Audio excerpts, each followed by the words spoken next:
Hello, can you hear me now? Yink yonk. I think yink yonk is the opposite of blink blonk.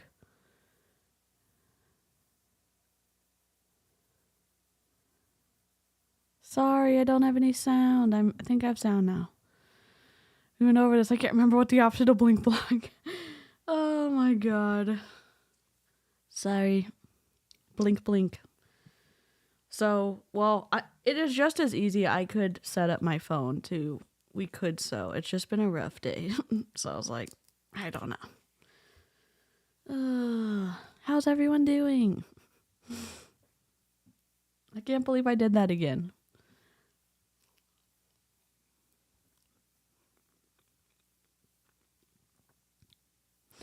I make my partner do most of it. That's my trick. That's a good trick, Kira. Sorry I'm late. We have the main floor done. The little train that goes around that you can turn. We have the Michael Jordan Lego version on the train that looks like someone is at home when there's no adults at home. We got the door put in. We have the front porch on. We've got the back windows, and we got to do the front windows. No, you're not hella late. I'm hella late. I was Legoing with my dad. Hey, Karina. I'm not doing the best, Mombi, but I mean Kira. I literally just started. I literally was that person that was late to my own party. Thank you for the hugs and the high fives. Hello, hello. Hello. I appreciate any fist bumps, high fives, good vibes, and I would even accept a hug after today. It just was a day, and I'm not gonna cry on stream.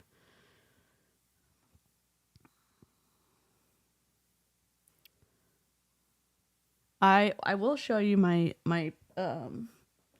I'll show you the blocks I've made though. 1 second. I'll just stand up. I won't be nervous. Okay.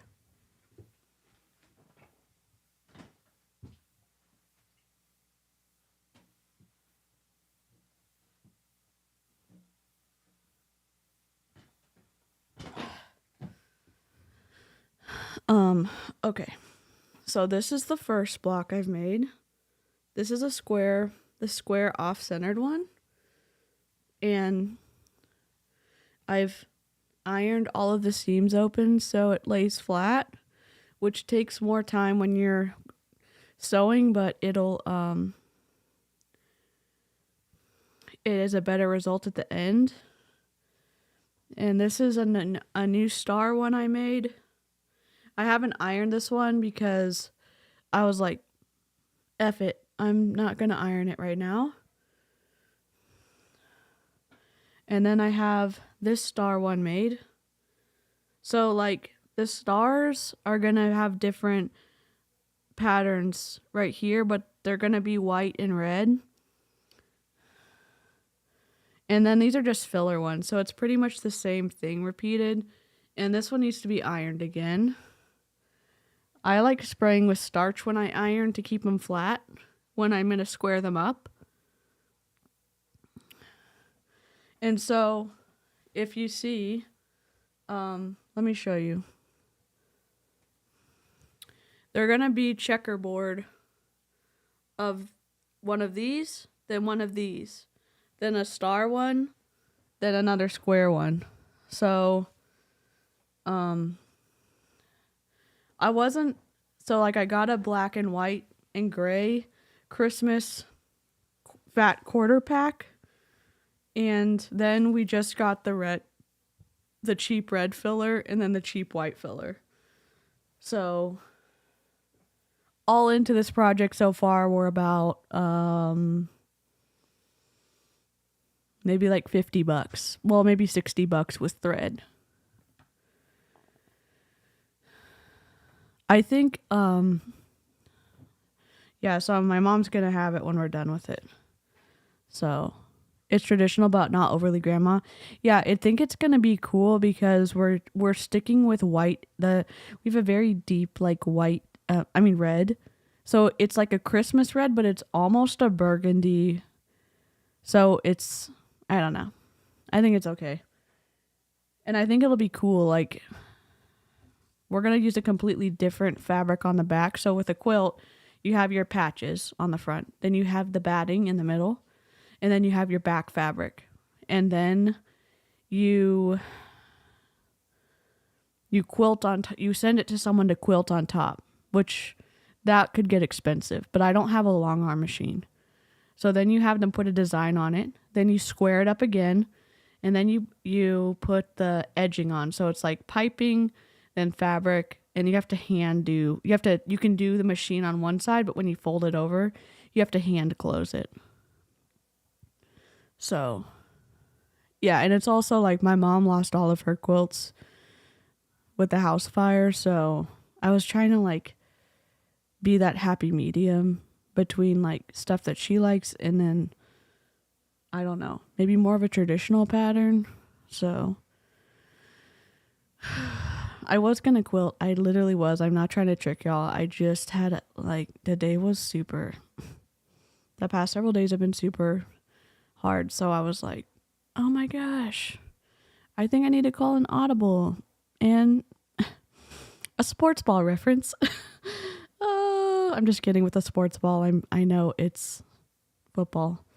I don't know if we could crochet or we could, my watercolor pens are in the car, so I don't think I can do that tonight, but, oh, thanks, Fizz. I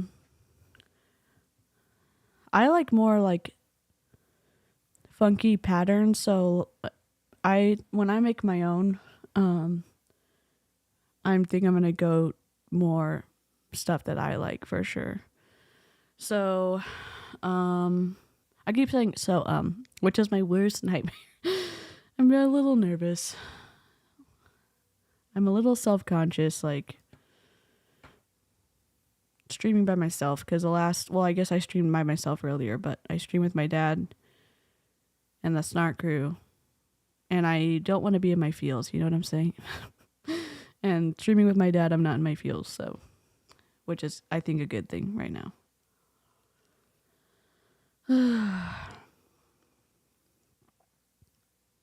My brother and his wife and their kids are coming tomorrow. And you can see my little blocks I'm working on. My mom's sitting right there with her machine, and I've got it's a mess. I've got my machine right there, my little cheapy featherweight.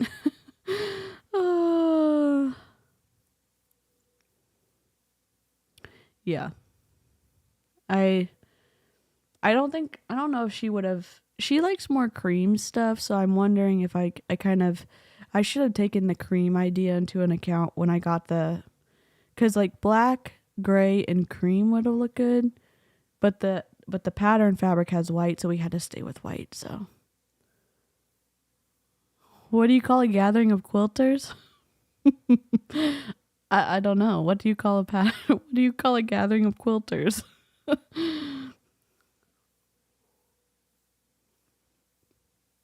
Thank you, Kira. Is it a murder of quilters? Like a murder of crows? Yeah, I have 2 brothers and 2 sisters, and my brothers are married, so them and their spouses, and my brother has 3 kids, and my other brother, his wife's parents are coming as well, and then both of my sisters are coming as well, and my spouse is coming too. Time out, Jessica. A block party? Oh my god. Oh my god. No, I think you're good, Fizzle Sticks. I don't think any. Where's my mouse? No. Yeah, I do want to chill stream. You're good, Fizzle Sticks. It's been a whole thing. Comfiest is the best. I'm honestly in the dumps, so I'd be happy with just a DC breathing ASMR stream with my pals. I'm sorry you're in the dumps. Is it a block party? Oh my god. I freaking love that joke. I'm gonna tell my mom in the morning, or I'm gonna tell Xcal. I'm gonna tell my dad. Why am I lagging? What the hell's going on? Oh my god, I was on the wrong camera. Why are we reversed? That's okay. That's okay. I love it. A block party.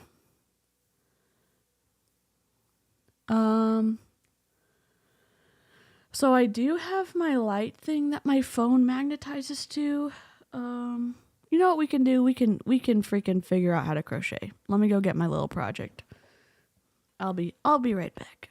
Where's my be right back? Oh, I can put it on my button. Yes.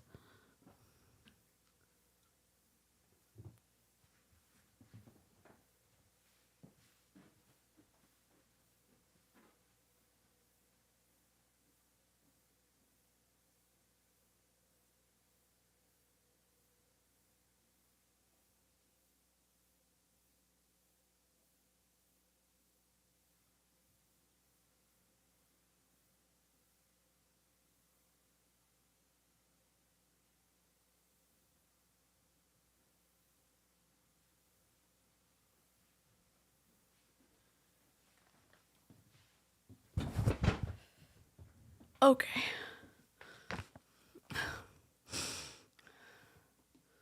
Okay, I'm back. I also don't know. Let me set up my overhead.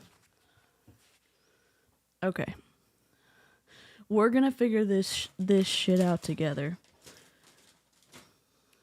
I'm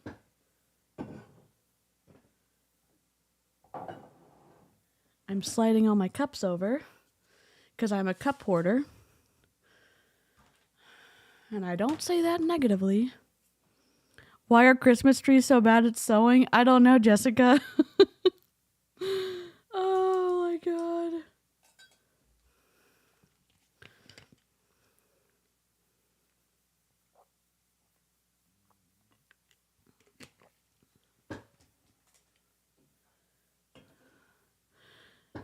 Because they drop their needles? Oh my gosh. I love that. Thank you for the jokes. Thank you for the jokes.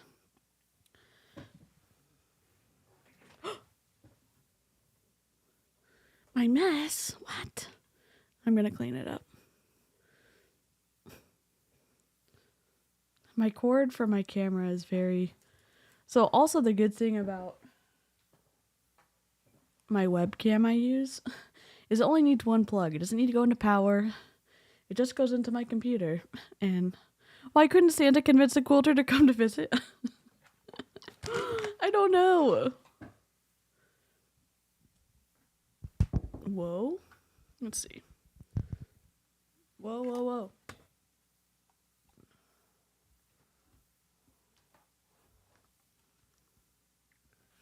Is this gonna be audio?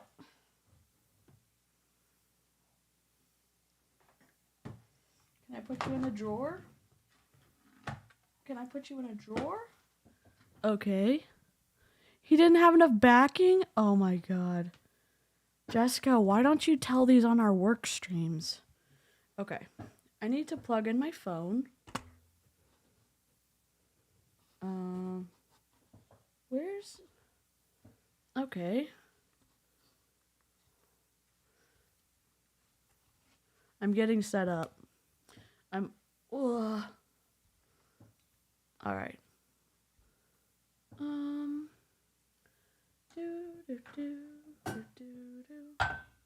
That's not heavy enough. Is this heavy enough? Is this the right setup? Oh my gosh. Oh my god. It's gonna fall. I took Jessica's, oh no! No! Where's me?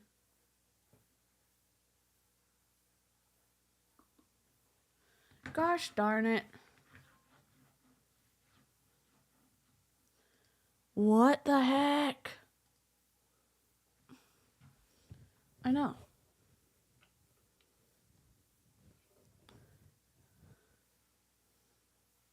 Okay. Face ID for... Alright. Now we gotta plug in.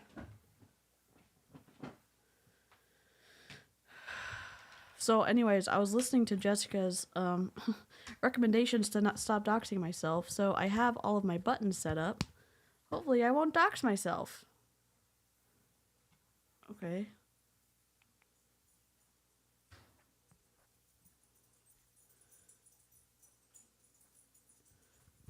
Okay, how do I do this?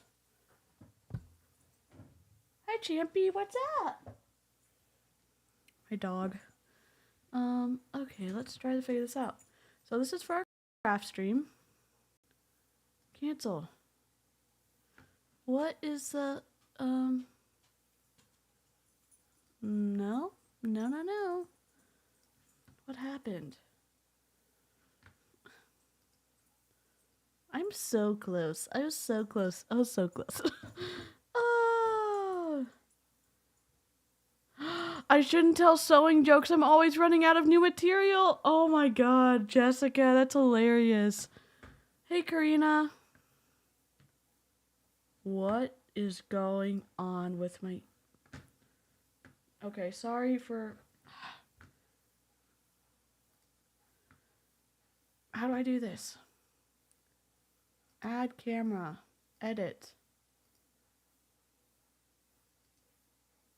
Is it this one? Yep, there I am. There's my hand. Alright. Can I move this forward like that? We're still leaning.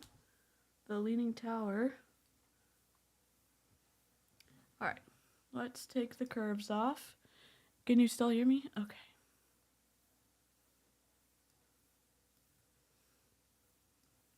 This may be incredibly difficult to do, so I don't know.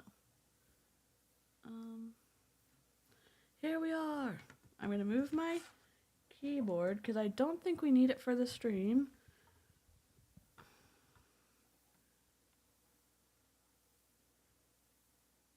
This is just on my phone, so...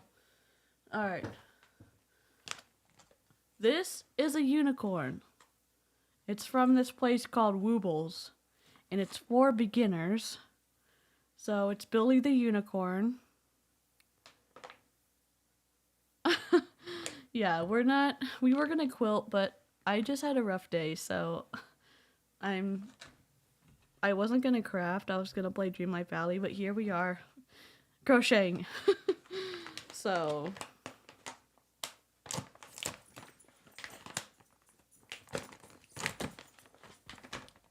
I know my iPhone's going to keep, like, auto-focusing, so I hope that I hope it's okay.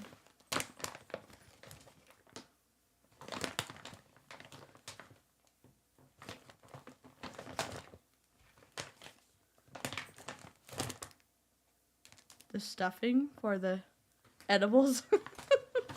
That would be a good kit, though. You get edibles and you get, you know, a crocheting project. Alright, so this is for the body, this is for the mane, these are for the unicorn horn, and a cute little pink right there.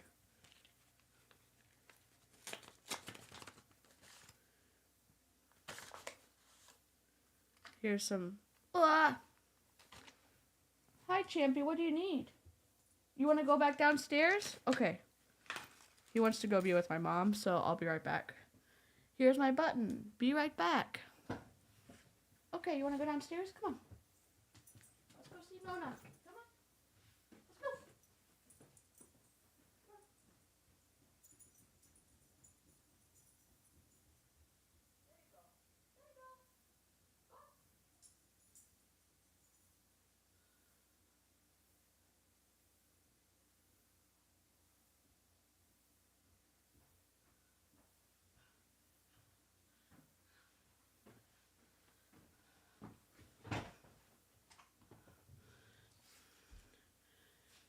Anyways, so I got my... Write what down? Oh my gosh, it might be a business move. So we've got a needle. We've got... The instructions are digital, so let me... We've got the eyeball. Oh my god. Oh. These look important, so we're not gonna lose those.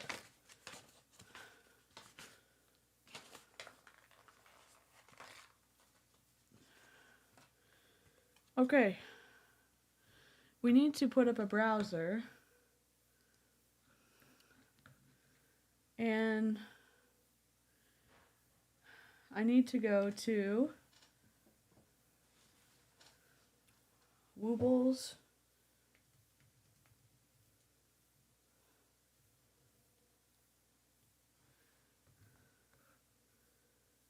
Put in the... Oh my gosh, we missed out on the Yeti.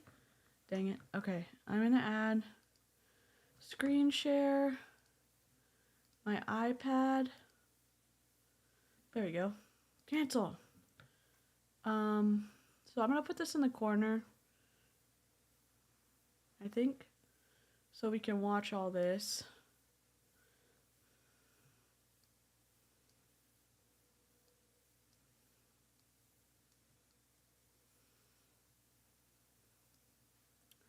I don't know if this is...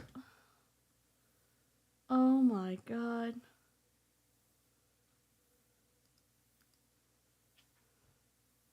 The password.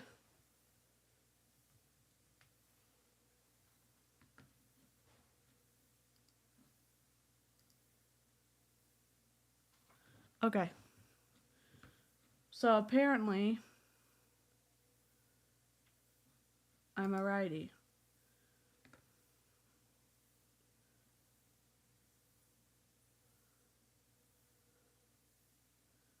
How your kid... Oh no. Dang it.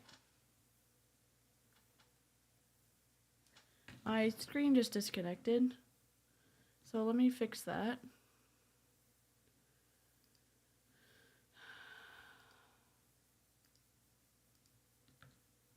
Okay. All right.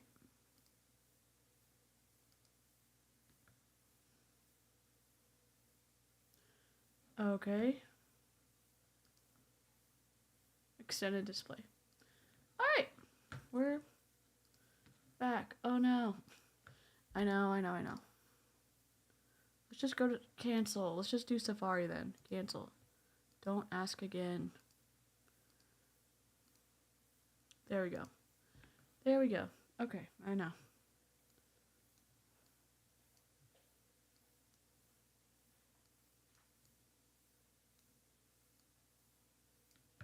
So, getting started, how your kit works, hold a hook. I know how to hold a hook in yarn. I know how to do a single crochet stitch. I know how to do an increase. Okay. Next.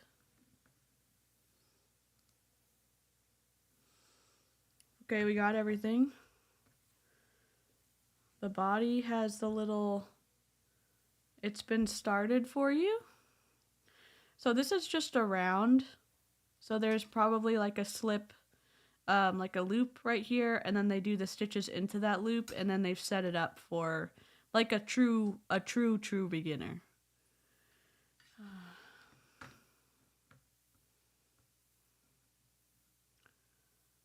My stoner friend requested a crochet kit to learn 1 year. I delivered and she never touched it, and this is why you get flatware and shit you actually need. Billy is an odd unicorn name.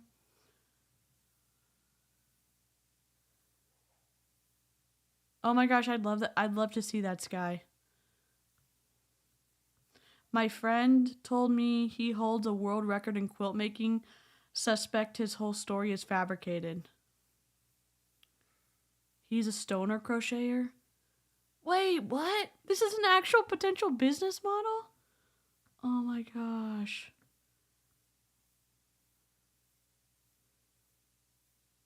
Yes, it's always like sparkle farts or something. You're right.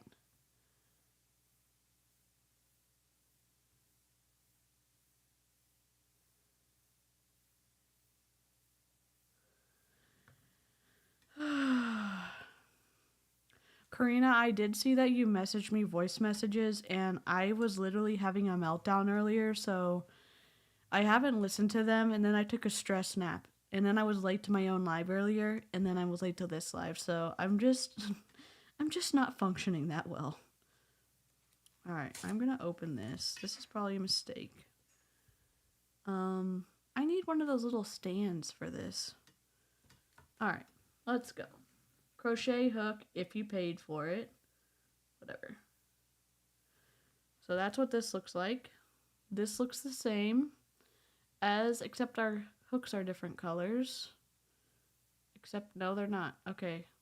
Okay, great. Alright. I'm going to try to keep this in focus for you. Can I zoom in? Can I? Here.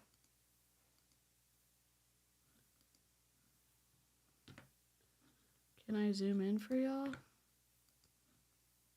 Whoops. Nope, I can't. Sorry. iPhone, I'm locking. Elgato, I'm locking.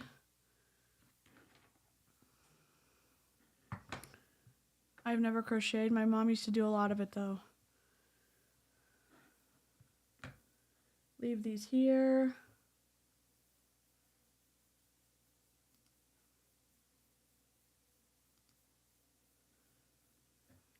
I know how to hold it.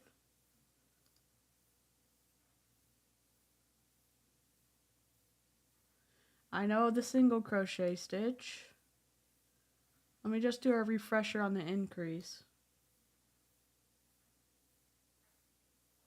I don't hear a darn thing. Let me see what is up. What is going on? What the heck?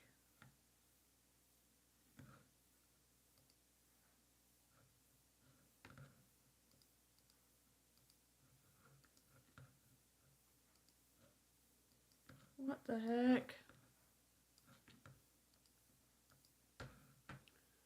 Dang it. Not responding.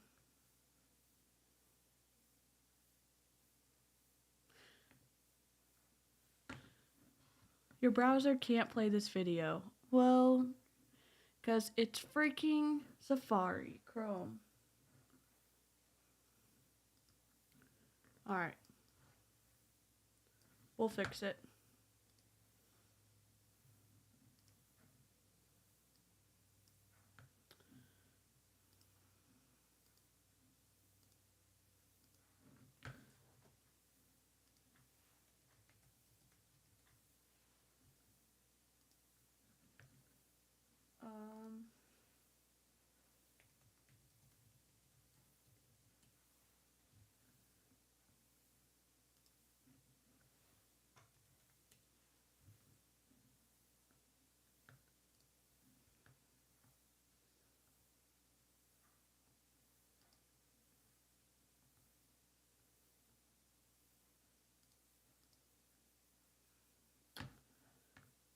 Okay, let me.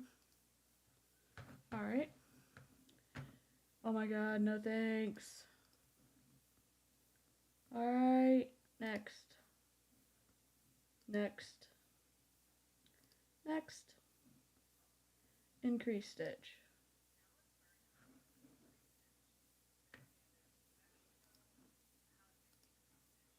Because the definition of it is that it's 2 single crochet stitches in the same hole. So here we've made 1 single crochet stitch so far. If you turn to look at the rim of your piece, you can see the V that you just made, the V that is at the end of the loop that is around the hook. And we had just made that single crochet stitch in the V that's marked by this differently colored stitch marker. So we know that we need to put our hook in exactly the same spot to turn this single crochet stitch into an increased stitch. Okay. So we're going to put the hook in that hole from the front to the back and make sure that the hook is in front of the working yarn. Wait, so where's the pattern?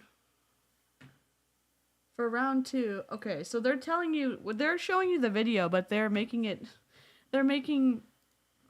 dadgum. I just want to see the pattern. I don't. Okay. We're gonna have to watch every video. God dang it.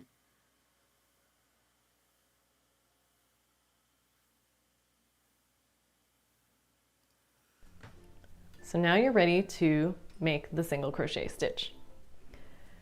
So you got to get back in a crocheting position if you aren't already.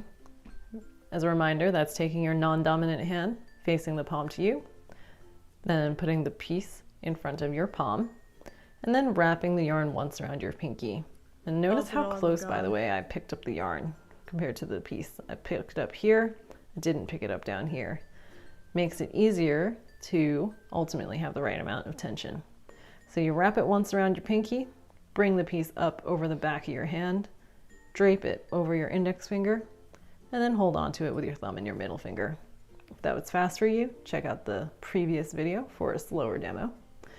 And the other things I want you to note here, in proper crocheting position, we want the loop that your hook is going to go into on the top of the circle and closer to the hand that's going to hold the hook. And then you want the stitch markers, these plastic doohickeys, on the other side of the circle. Okay. And you also want to place this yarn tail, this cut off piece of yarn, behind the piece. You're not going to touch that until the very end. Okay. So now we're going to put the hook in the loop. Okay. And the first step is to know where to put your hook. Luckily, these stitch markers tell you exactly where to put it. We are going to put the hook in the exact same spot that this differently colored stitch marker is in. So this stitch marker is under a stitch that I like to call these horizontal V's. We're going to put the hook under that V. Okay. Like so. And see how I use my yarn hand, by the way, to help get the hook through? Yes. If you're having a tough time, you can always do that. My God. Now it should look like you've got 3 strands of yarn on your hook. And now we're going to do what's called a yarn over, and we're going to bring it through only the first 2 loops on the hook. I'm going to show you real quick what I mean by that. It's going to look like this. We're going to end up with having 2 loops on the hook. And now I'll break it down for you how I did that. Let me just make this yarn tension tighter. All right. So first, get back in the position you're in. I would recommend, if you haven't already, pulling the stitch marker off to the side away from your hook so it doesn't get all tangled up. And now we're going to yarn over. So at this point, the hook, the tip of the hook is facing me, and the whole hook is in front of the working yarn. To yarn over means that you're going to bring the yarn over the top of the hook from the back to the front. Another way of thinking about that is thinking of just pushing the hook into the yarn like so. Now, to get it cleanly through just those first 2 loops on the hook, I'm going to actually pull the piece and the hook away from each other. So I artificially make that gap a little bit bigger where the hook's going to pass through. Okay. And I'm also going to rotate the tip of my hook so that it goes from facing me. I'm going to rotate it down about 90 degrees as I bring it through those loops. And I'm doing all this to minimize the chance that my hook gets caught on anything in there. Once it's past that, I'm going to rotate the hook again to face me. And I'm not going to stop there. It's very important that you then move the hook over to your yarn hand and pull the hook a little bit away from your piece, because what you're trying to do here is make sure that the loops on your hook are large enough so that your stitches will also be loose enough for you to crochet into later. And the goal is to create loops on your hook that are always the same size and also always a little bigger than the diameter of the tip of your hook. And I'm actually going to ask you to, in the beginning, get in the habit of checking this a lot. Okay. And the way to check that is to see if you can reel. If that's tough for you, it means that your loops are too tight. And to fix that, you need to pull the hook away. So see, I'm going to exaggerate it to show you. When you pull the hook away, the top of the hook is much, much bigger. So I'm going to bring it back down though. I don't want it that big. You'll get a sloppy stitch if you do. Okay, almost done. To complete the single crochet stitch, you're going to yarn over again. Remember, that's bringing the yarn over the top of the hook from the back to the front, or thinking of it as just pushing the hook into the yarn. And then remember, pull the piece and the hook away from each other. See how I am stretching these loops, so the hole that my hook needs to go through artificially becomes a little bigger. And see, here's another angle to show you why I go from rotating the hook from facing me to rotating it down, so that it more cleanly goes through those holes, through that loop, through those loops on the hook. This time I bring it through both loops on the hook, so I'm left with 1 loop on the hook. And remember to bring that loop all the way down on your hook. Where's the written instructions for this? A little away from the piece to make that loop a little bigger than it would normally be. And you want it to be big enough that you can very easily take the entire hook out of it like so. And there you have it. Your first stitch. Right there. Okay.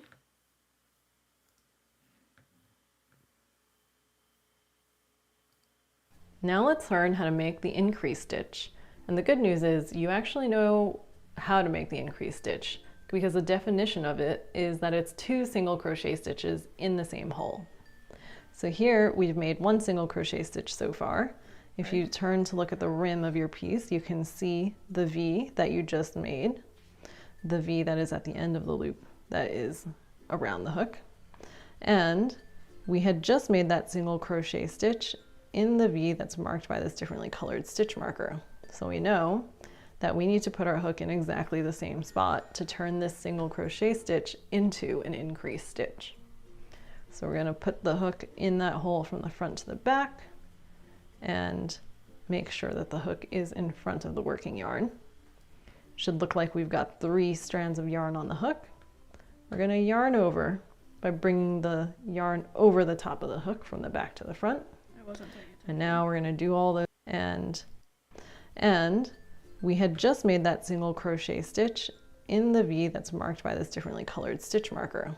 So we know that we need to put our hook in exactly the same spot to turn this single crochet stitch into an increase stitch.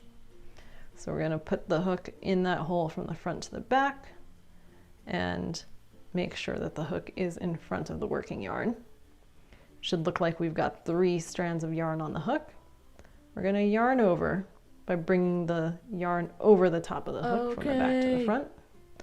And now we're going to do all those fancy tricks where we pull the piece and the hook away from each other and we rotate the tip of the hook down to easily clear the first 2 loops on the hook. We're going to bring that loop up onto the hook, making sure to bring the loops all the way down the shaft and pulling the hook out a little, because we want to get in that nice practice of making loose enough stitches. I would recommend truly in the beginning, every time you make a stitch, try this out. Take out the hook completely. 1, you'll see you won't lose all your work, and 2, this is how you'll make sure your stitches are loose enough.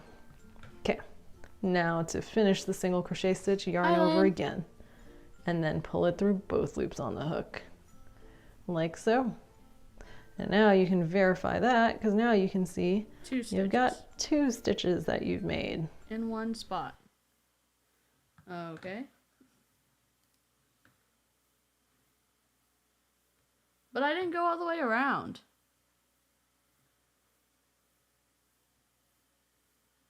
Did I miss something?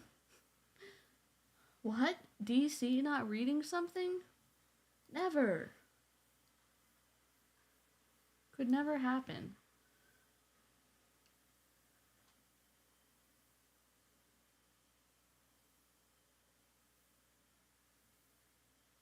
Okay.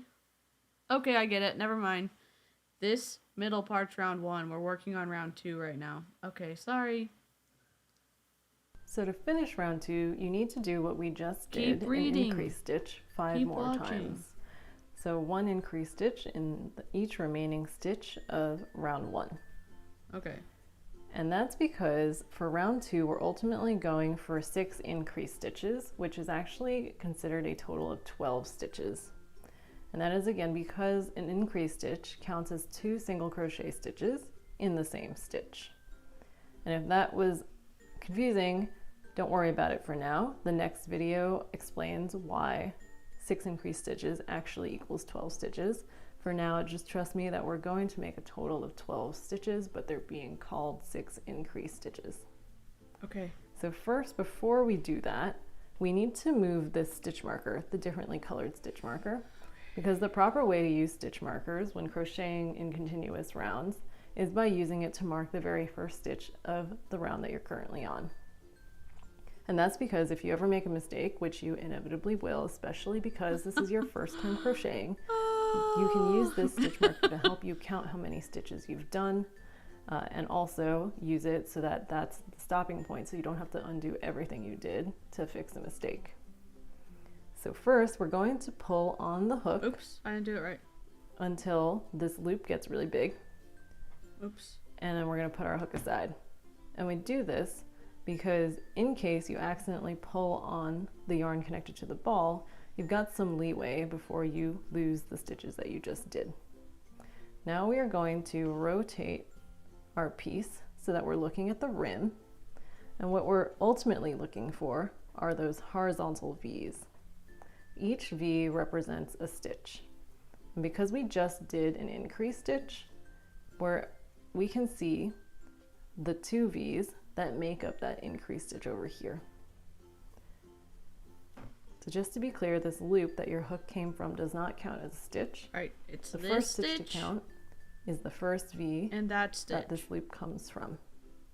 Where do I put it? So because we made an increase stitch that was made up of 2 stitches, it means that the very first stitch of round 2 is actually this stitch.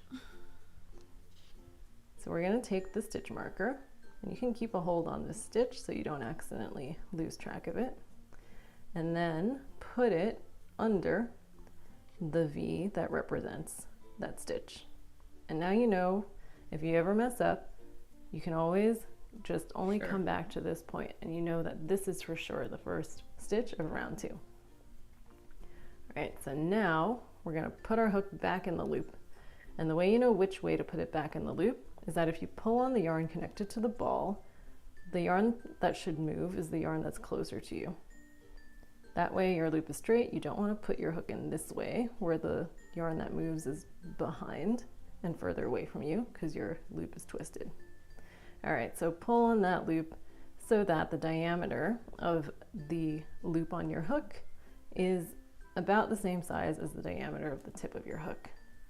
Don't want it too tight and you don't want it too loose. Now get back into crocheting position, so put the yarn around your hand and hold on to your piece. So to make the next increase stitch of round 2, you need to put your hook in the same spot as the very first of the 2 same colored stitch markers. And while we still have stitch markers here helping you how to see what a stitch looks like, now is also a great time to start getting used to looking for those horizontal V's by yourself. So you're going to put your hook under that horizontal V marked by the stitch marker. Now yarn over and pull that yarn through that V so you have 2 loops on the hook. Now yarn over again and pull it through both loops on the hook.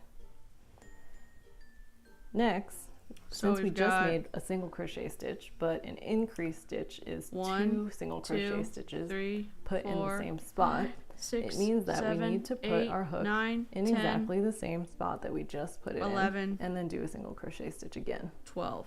And since we have this handy dandy stitch marker here, we know that we need to put our hook over here, but as you can see in the rest of your circle, you're going to run out of these stitch markers soon. So let's take the time while we have the stitch marker to train our eyes and learn some ways that we can figure this out without the help of a stitch marker. So the easiest way to tell where you just made a stitch is by doing what I call the good old tugging method. Hold onto your piece with one hand and then hold onto the stitch you just made with the other. And then you literally just pull on it to see which hole moves. The hole that moves is the spot that you just put your hook into. And since we're currently trying to finish our increase stitch, it means that looks good. Sorry, my nails are dirty. I was sorry. Ugh. And you can verify that you saw the right hole because you still have this stitch marker here telling you which hole it should be. So now let's do that second single crochet stitch by yarning over and pulling it through just the horizontal V. So you have 2 loops on the hook. Now yarn over again and pull it through both loops on the hook. So now you have done your second increase stitch, which is why you can see 4 horizontal V's starting from the differently colored stitch marker, which again marks the very first stitch of round 2. Now you can get rid of this other stitch marker that you just used to look at the stitch. Put it aside, you're not going to need it for the rest of the project. Now let's work on the third increase stitch. So this time try not to look at the stitch marker to figure out where you need to put your hook. It's going to be good practice since after this one, you're not going to have the help of a stitch marker to see it. So hopefully you picked this stitch.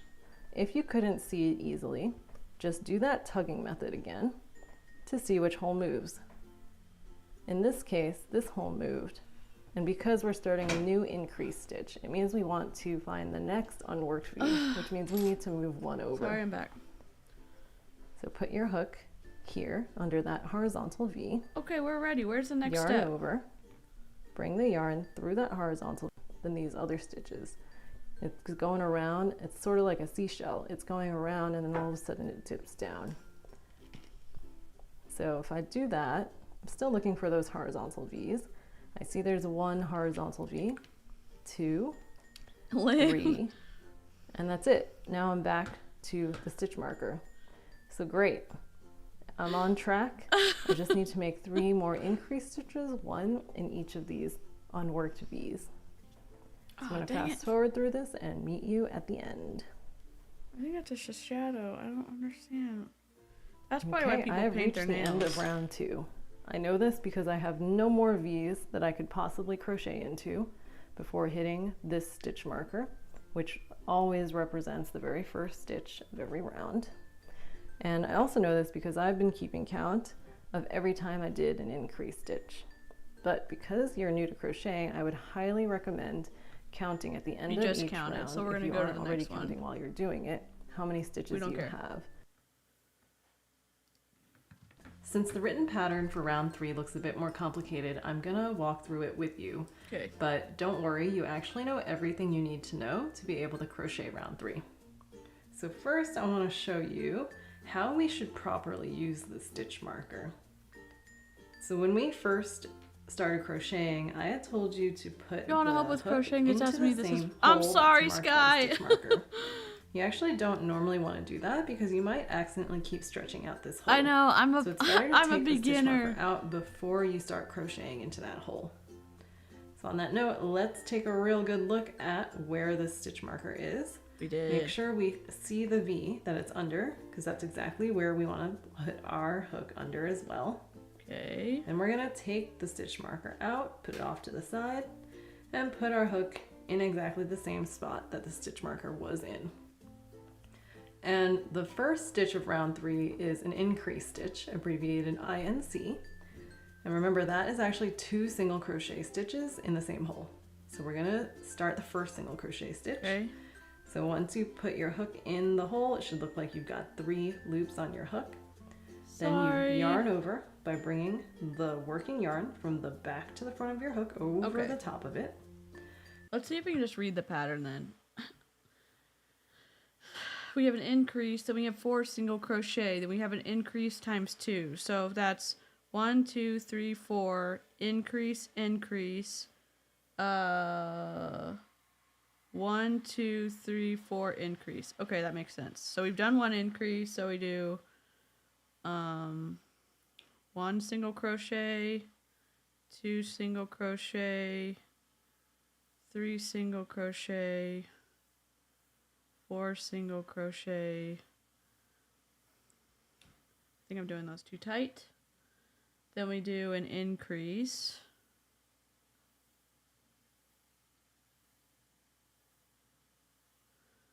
Then we do increase times 2.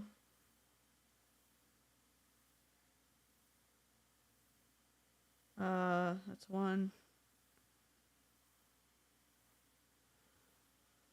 Then we do 4 single crochet, 1, 2, 3, 4. Then we do an increase. I don't know where I started though.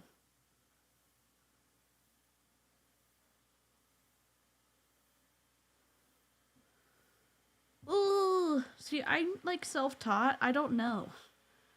That's my problem. So how many stitches am I supposed to have? 16. 1, 2, 3, 4, 5, 6, 7, 8, 9, 10, 11, 12, 13, 14, 15, 16. So we've got 16.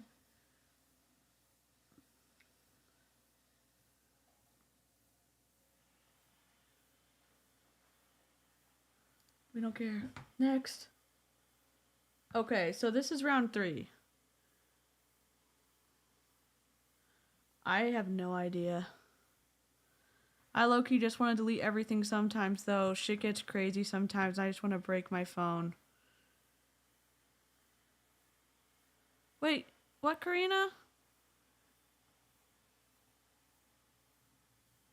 Oh, you're still a content creator?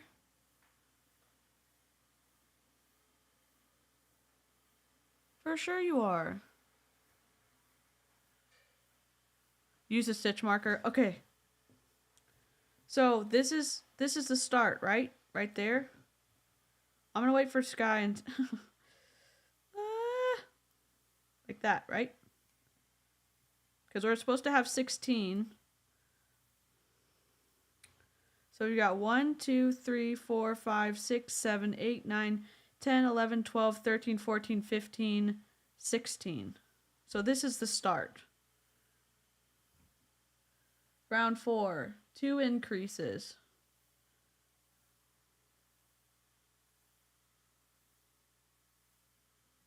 One, 2. So what do I need to put this?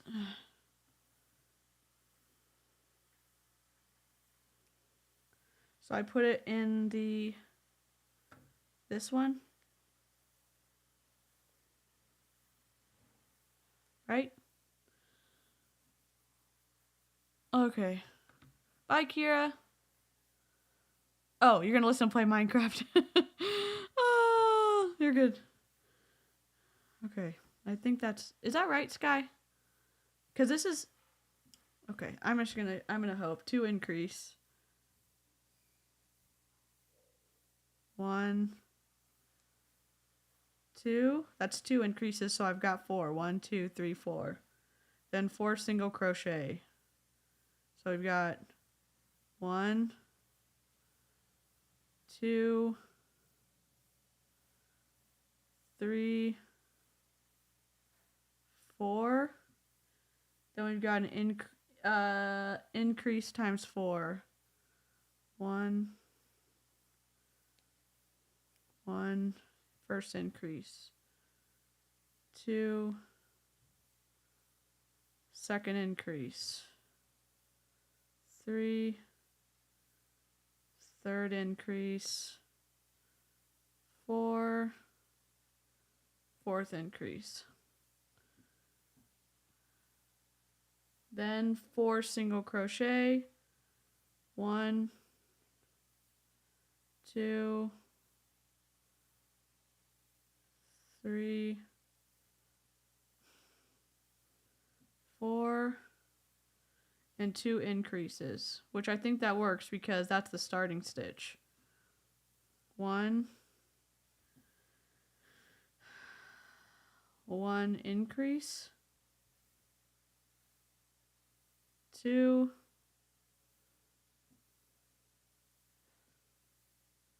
increase. So how many stitches should we have? 24? 1, 2, 3, 4, 5, 6, 7, 11, 12, 13, 14, 15, 16, 17, 18, 19, 20, 21, 22, 23, 24. Okay. So we're good. I'm still here. I feel like I'm trying to figure out a complex mathematical equation.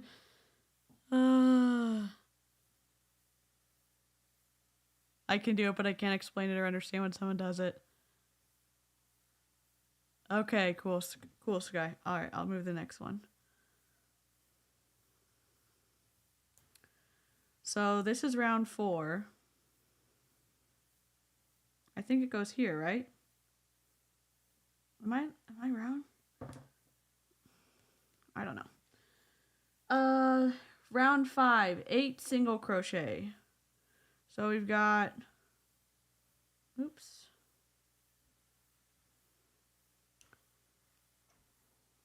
1, 2,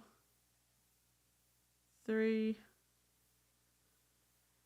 4, 5, 6.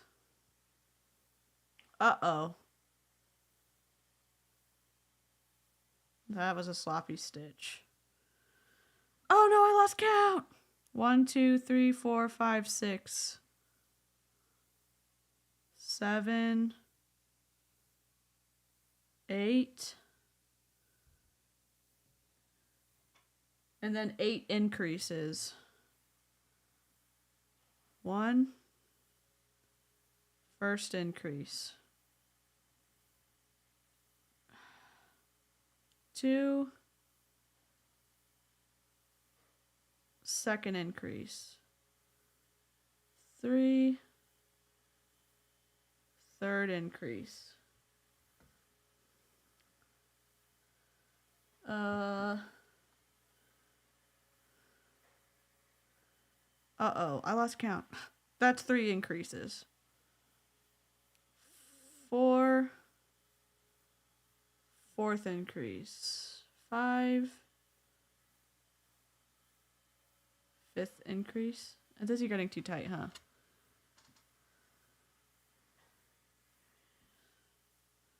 6, sixth increase. 7, 7 increase. 8, 8 increase. Then 8 single crochet. 1,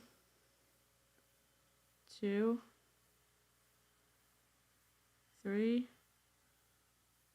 4,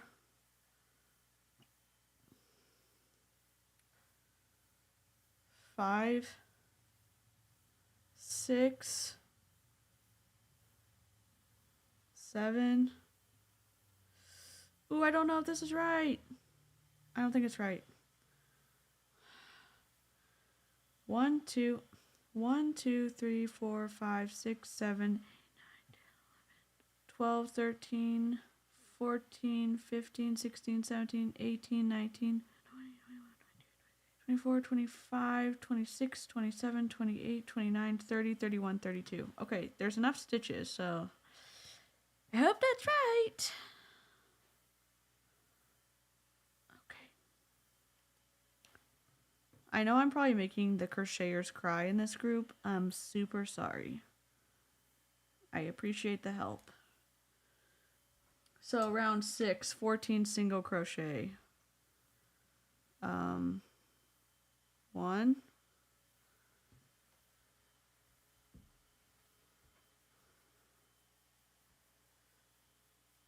2, 3, 4, 5, 6. I'm trying to do a better angle so y'all can see it. 7, 8, 9, 10,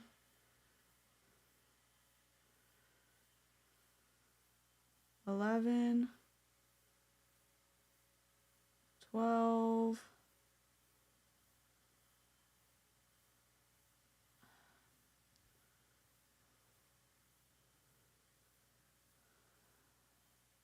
13,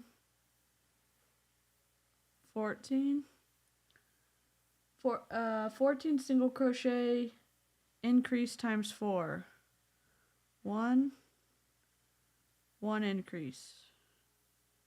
2, 2 increase. Oh boy, that's too tight. Look at how bad that stitch is. I'm just going to try to keep it looser. 3,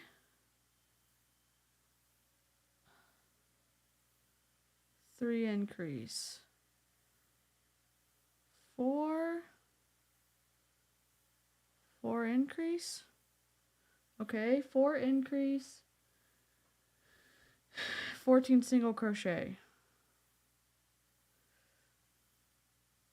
1, 2. I also 3, 4,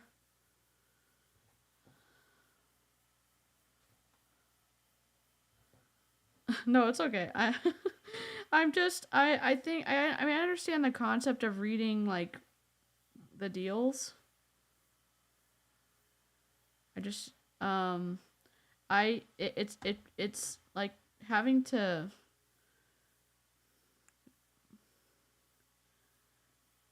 none of my, like, grandmothers crocheted or anything, so, like, I mostly watch stuff. Is it this one? How many am I supposed to have? It's making the back of the head right here, I think. 36 stitches. So we've got 1, 2, 3, 4, 5, 6, 7, 8, 9, 10, 11, 12, 13, 14, 15, 16, 17, 18, 19, 20, 21, 22, 23, 28, 29, 30, 31, 32, 33, 34, 35, 36. Okay.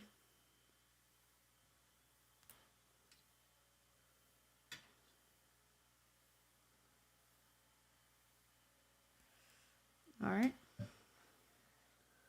So, 36 single crochet. All right.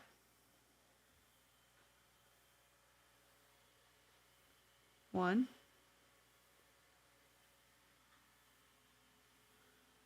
2, 3, 4, 5, 6, 7, 8, 9,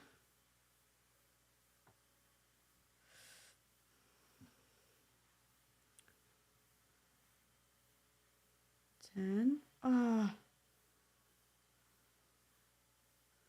11, 12, 13, 14, 15, 16, 17,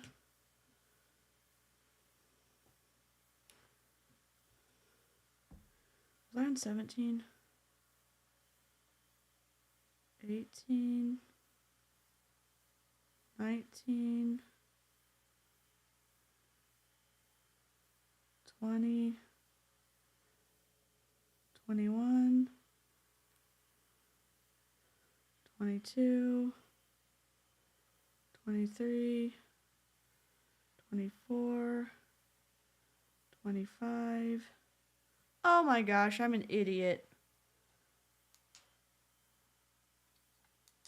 Oh, wait.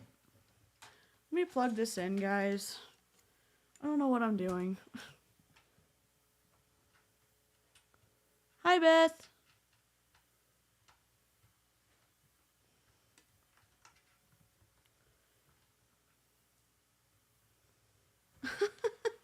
Why is it so dark? We don't know. Oh my god. Sorry, guys. We're just crocheting in the dark. We're counting with DC. Yes. We're making a unicorn. I lost count though. I lost count. Yeah, definitely fall asleep if you can. I'll just count to see if I'm on track. Oh my gosh, I can't believe I didn't have the light on the whole time.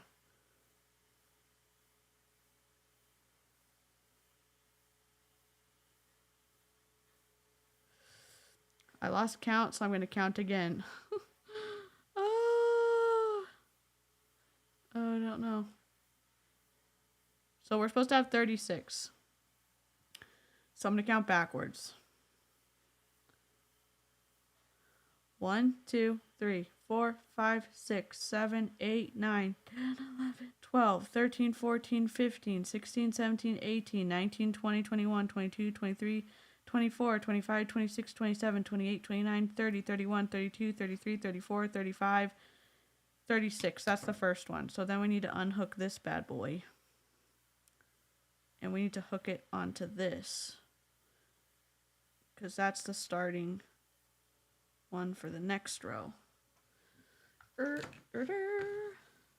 I don't know what the wrong side is. Uh-oh. Oh no! This way. What the heck? Is it connected or not?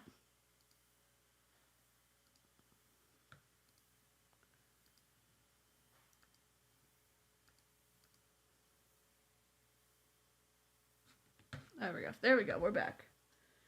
Your piece probably started curling. If you want what's called the right side of your piece to face out, flip it inside out and keep on crocheting to the left. Wait, what? This is the right side? Oh my god, what? Oh no! This is the right side? So it's curling up. Keep crocheting to the left. In this video, I'll show you how to make sure that you crochet in the round with the right side facing out. So if you're right-handed and you're crocheting in the round, you're crocheting in stitches to the left of your hook. So that is a counterclockwise motion. And you're going from essentially the inside of the circle to the outside when you put your hook in a stitch. Why does it keep disconnecting? And your piece is naturally going to curve into this bowl shape at some point. And the way that it naturally curves is actually with the wrong side facing out. You can tell because you can see these horizontal bars. Sorry, if you want to make the right side face out, all you've got to do is press on the middle of this bowl and literally flip it inside out. So now it's like a cap, but then we're going to rotate it so it becomes a bowl again so that it's easy for us to crochet with. And when you do this, by the way, you can also tuck in the yarn tail in the middle here of your bowl, and that saves you some time when it comes to weaving in the yarn tail. So I want to point out some things. You just flipped your piece to make the right side face out, which by the way you can tell because now you can see these V's on the outside. Okay. And you're going to keep everything the same. Even though the perspective has changed, you're still going to crochet to the left, like so. Except now, notice how your hook actually goes from the outside to the inside of the piece. Okay, got that. Let me move this out of the way. But there's a big divot. So you're still going to the left, but your hook is going from the outside to the inside of the piece. Oh my god. And you're crocheting in a clockwise direction now. Oh god. What just happened? Where did I go? Why am I not on here?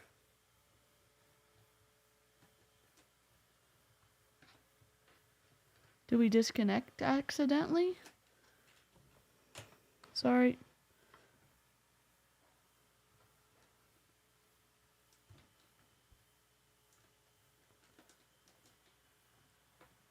I'm trying to fix it.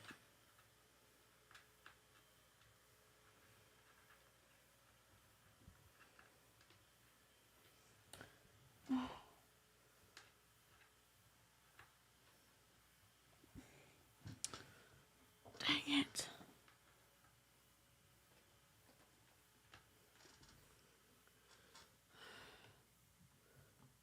What in the heck? Okay, sorry.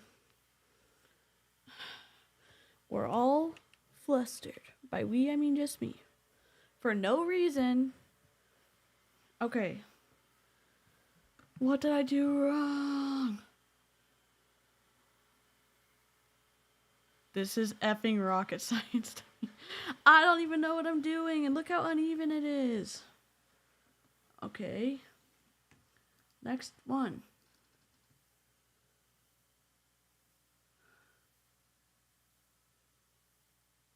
Decrease invisibly? What? Let me just turn this. Oh my god.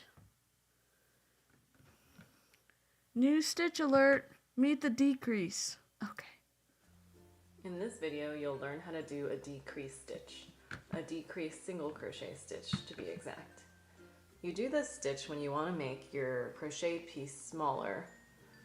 And the concept behind a decrease stitch is that you're going to take 2 stitches in the previous round and transform them into 1 stitch in the current round. So to begin with, you need to identify where to put your hook. So here you can see these 2 stitches are the next 2 stitches that I would be crocheting into. To do an invisible decrease, which is the type of decrease stitch you tend to do on amigurumi or crochet stuffed toys, you only need to put your hook through the front loops of these loops. So these loops are called the top loops of a stitch, these 2. Normally you put your hook under both of these, but for an invisible decrease stitch, you're going to put it only through the front loop. Okay.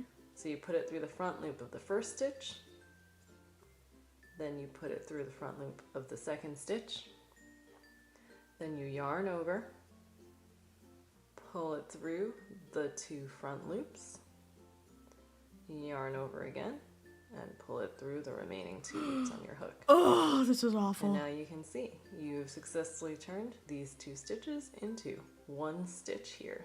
I wasn't even supposed to do So that. it can get a little bit confusing, especially when you're first learning, to identify where do you put your hook in next. It's So 6 single crochet, it's a little 2 bit easier single when you do the crochet. invisible decrease method, because you can see that you've just crocheted and picked up only the front loops of these previous stitches.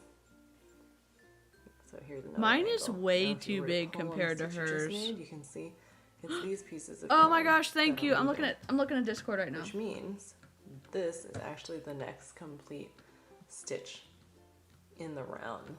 So that's the stitch where you're going to insert your hook only to the front loop, Discord. and again into the front loop of the next stitch, yarn over. Snow, glad you're back. Oh my gosh.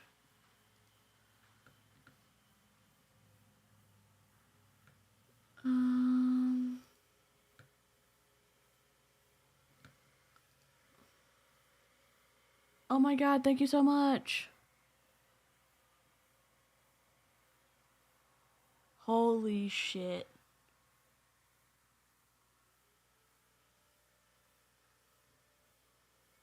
That's... Oh, I don't even know how you do that. Oh my god. Sky!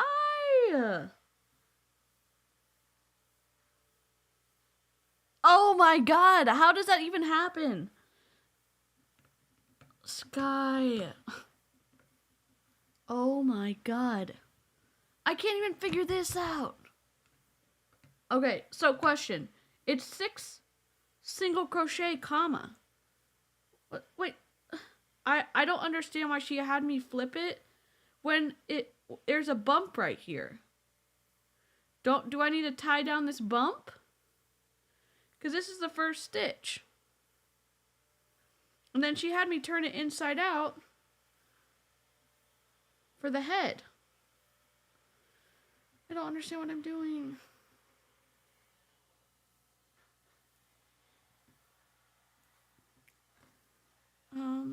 Is it this one?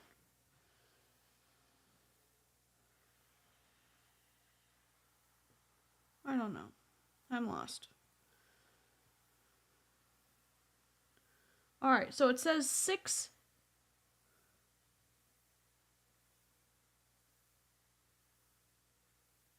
single crochet. So I'm going to do that first, right? So I'm going to do 1,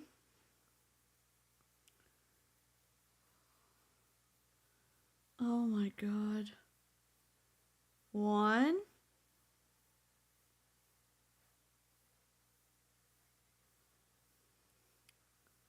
2,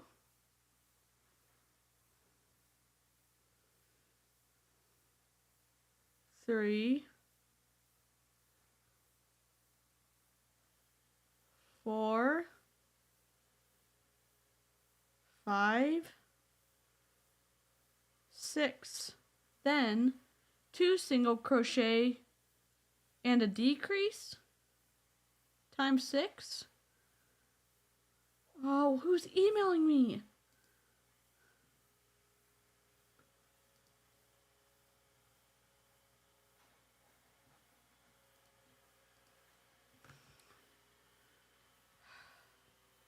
Then we have 2 single crochets, right?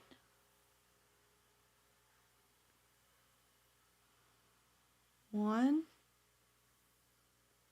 2, then decrease. 1. Wait, how did she do the decrease? I feel like a moron. On amigurumi or crochet stuffed toys, you only need to put your hook through the front loops of these loops. So these loops are called the top loops of a stitch, these two.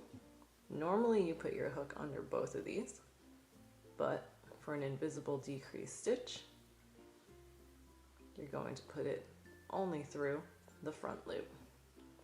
So you put it through the front loop of the first stitch, And the front loop of the second then you put it through the front loop of the second stitch.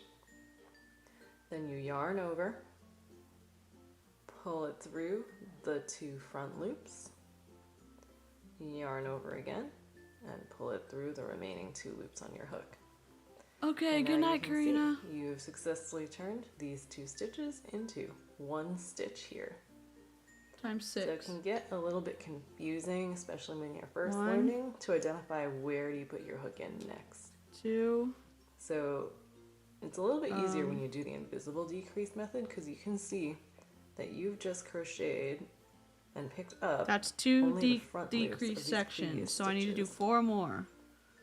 So 1, here's another angle. You know, if you were to pull on the stitch you just made, you can see it's these 2, pieces of yarn that are moving. then a decrease. Which means this is actually the next complete stitch in the round. That's 3. So that's the stitch where you're going to insert your hook only through the front loop, and again into the front loop I messed up. of the next stitch.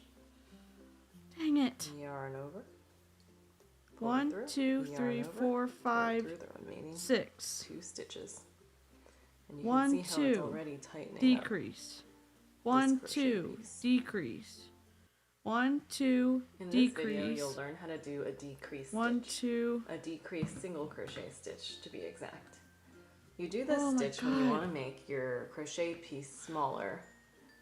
And the concept behind a decrease stitch is that you're going don't to know take what's 2 going on. stitches in the previous round and transform them into 1 stitch in the current round.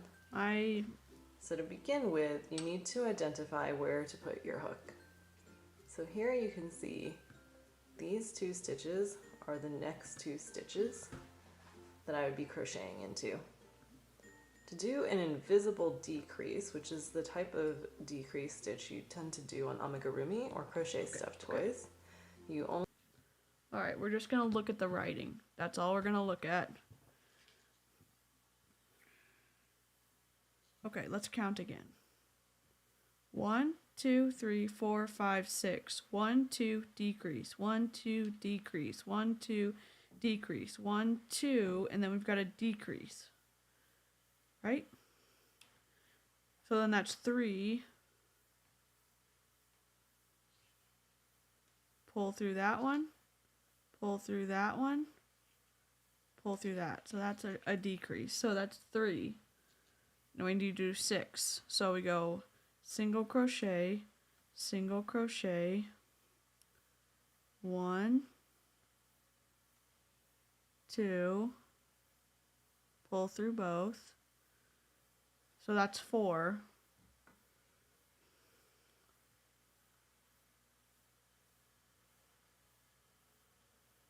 This is going to be 5, decrease. We've got 1 more.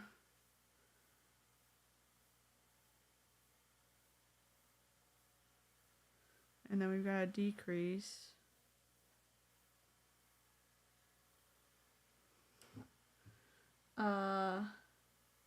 Then 6 single crochet.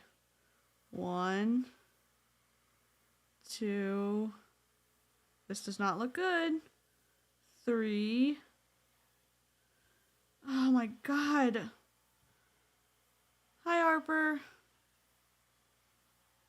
I have to redo this whole thing. Let me just try this again.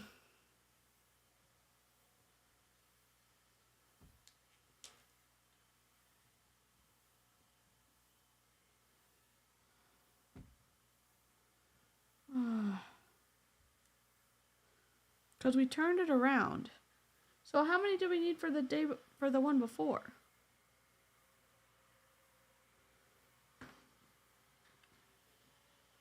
So you go back one. Uh-oh, I missed a round.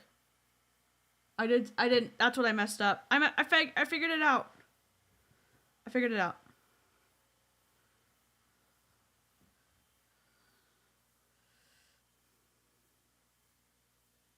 I think that's gonna fix the bump.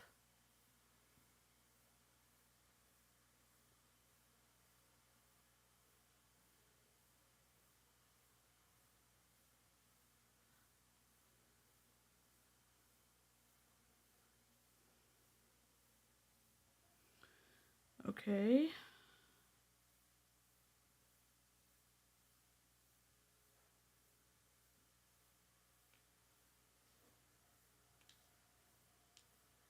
I missed a row.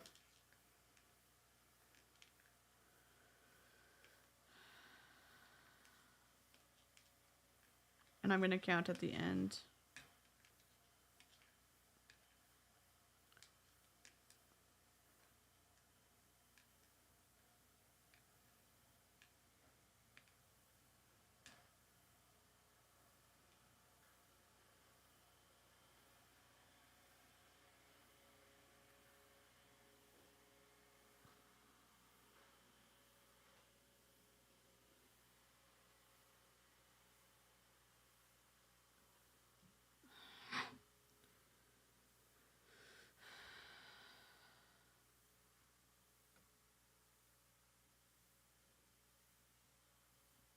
I guess I should have like music on or something, but it's too hard to focus on this because y'all saw how easy it was for me to lose track, and I was only on row freaking 7.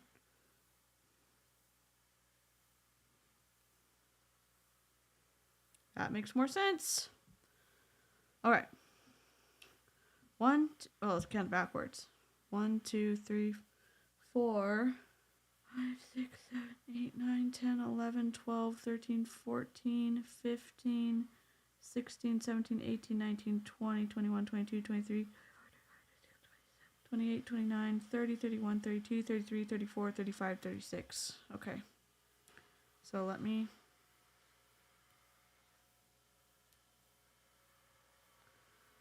put this on here. So then I have to single crochet 2 and go to the next page.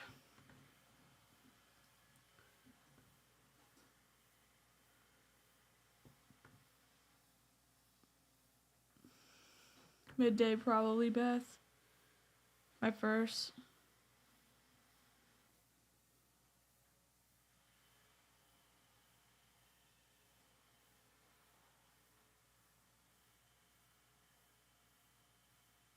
You're going to urgent care tomorrow? Harper, let us know how it goes. Sorry, I'm missing everything that y'all are saying. We're making a unicorn. Billy.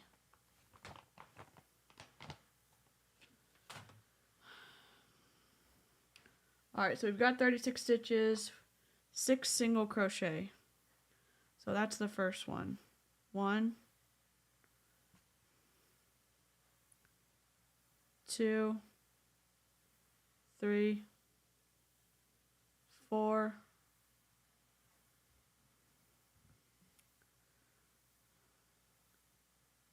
5, 6.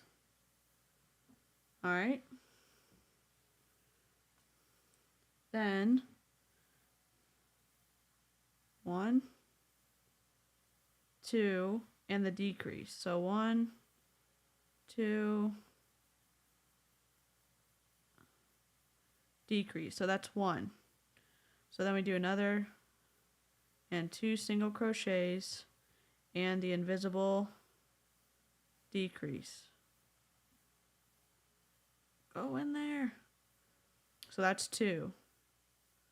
Single crochet, single crochet, invisible decrease. That's 3. 1, 2. Uh-oh, I lost count. Oh my God. 1, 2, 3, 4, 5, 6. 1, 2, decrease. 1, 2, 2 decrease. 1, 2, 3 decrease. 1, 2, 4 decrease. Is that what it was? Yeah. This is 4 decrease. Okay. Front, front, pull through both, and then yarn over again. 4 decrease. 1, 2, decrease. 5 decrease. 1, 2,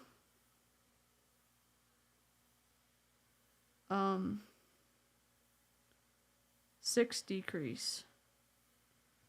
6 decrease. Then we do 6 single crochet. That's in that one, right? So I do 1, 1, 2, 3, 4, 5, 6. How big is this gonna be? Unless I'm doing this completely incorrect.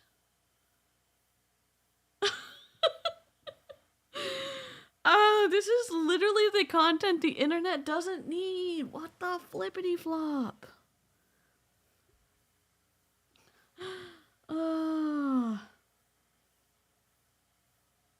How big is this gonna be? Am I doing this wrong? Oh. Thank you. So let me put this marker, because Sky had all the good recommendations. Alright, next row. 10, 6 crochet. 1, 2. You know,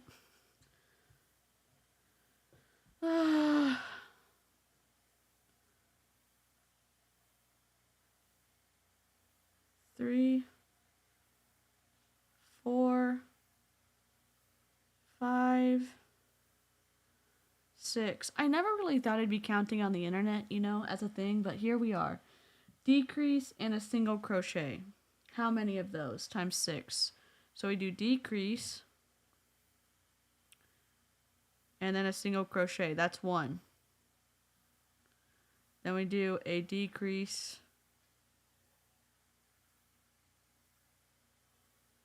and then a single crochet. That's 2. And then a decrease and a single crochet. That's 3. And then a decrease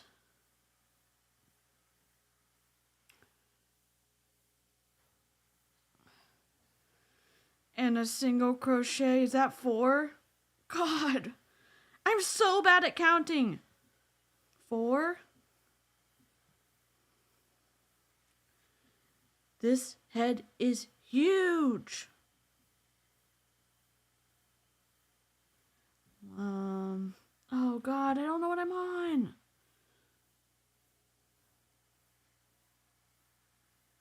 Oh. Y'all are nice, thank you. Hi, Helena.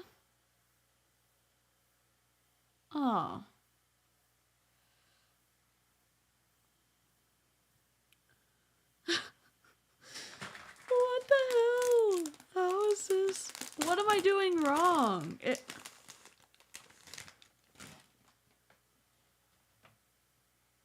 There's no way.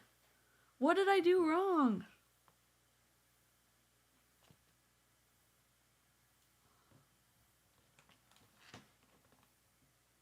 Well, maybe it'll be good. Oh my god. Forget it. I lost track of what I'm doing. I need to pull it out. Okay. Is this right? I need to count backwards. It's 36, right? No, 30. Shoot.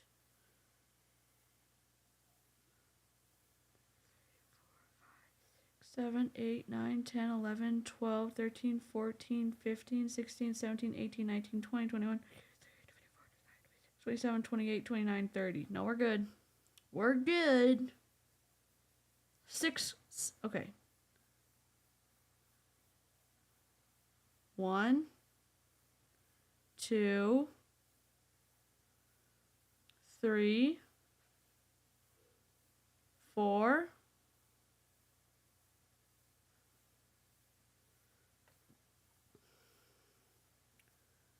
5, 6.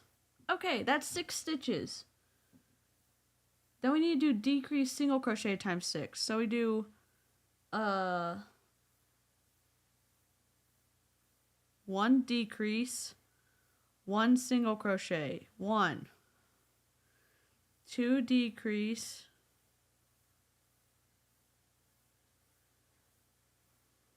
1 single crochet, that's 2, 3 decrease, 1 single crochet, that's 3, 4 decrease, 1 single crochet, that's 4, 5 decrease, 1 single crochet, that's 5, 6 decrease,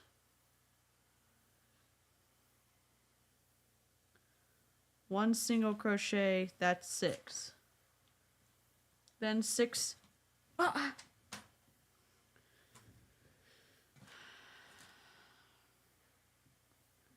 then 6 single crochet. So we got 1, 2, 3,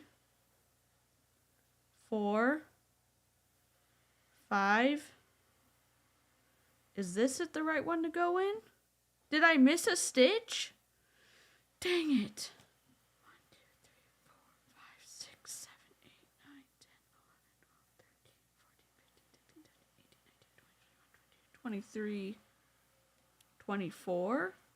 Is that it? I don't understand. 1, 2, 3, 4, 5, 6, 7, 8, 9, 10, 11, 12, 13, 14, 15, 16, 17, 18, 19, 20, 21, 22, 23. I don't think I'm supposed to count this one. I think I have to do another one. Is that true?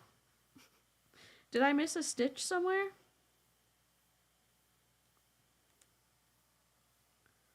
Is that where I missed it? No?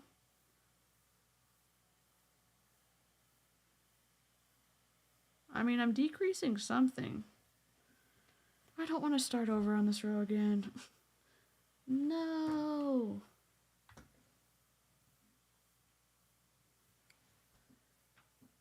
$24. What am I missing?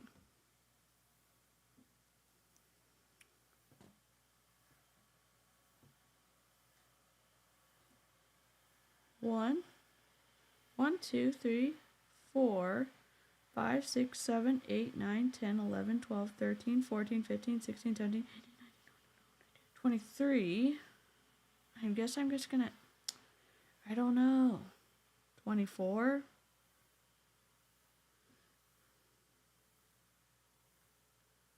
I just didn't think I was supposed to do that. I think I missed a stitch somewhere.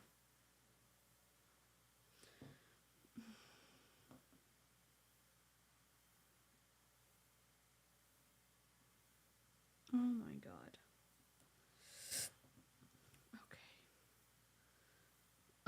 Okay. 6 single crochet, decrease times 6. 1, 2,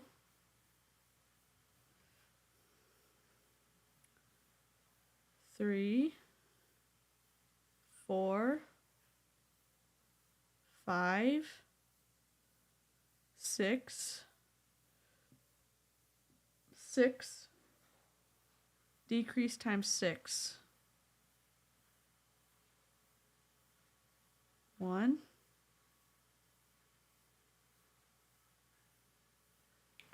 2, 3,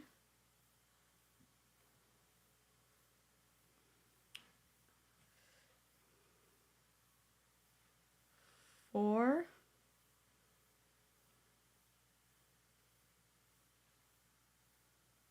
5, 6, 6 single crochet.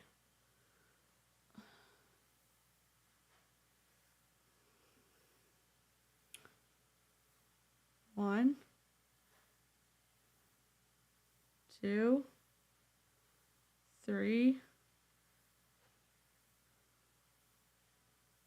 4, 5. I must be missing a stitch. I don't understand what I'm doing wrong. 6. Oh my god. Oh my gosh, I used to chew them. Oh my god, look how this unicorn's head's huge. Oh my god. So I should have 18 stitches now. 1, 2, 3, 4, 5, 6, 7, 8, 9, 10, 11, 12, 13, 14, 15, 16, 17, 18. All right. So let me put this.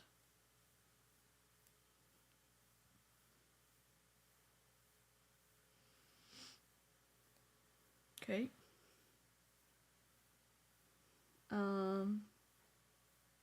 Oh my god.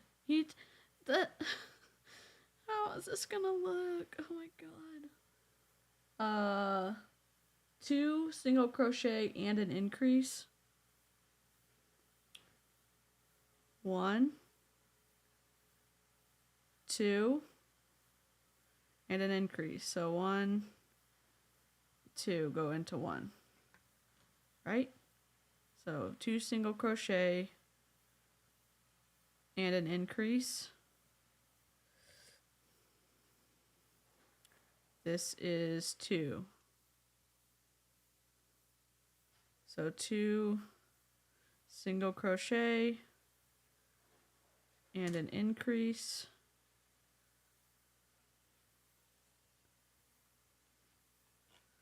And is that 3?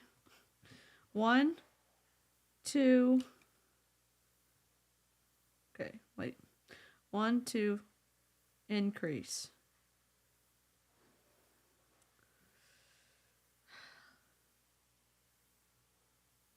Times 6. 1, 2, increase. Wait. 1, 2, increase. 1, 2, increase. 1, 2, increase. We're on 3. 1, 2, increase. 4. 1, 2, increase. 5, 1,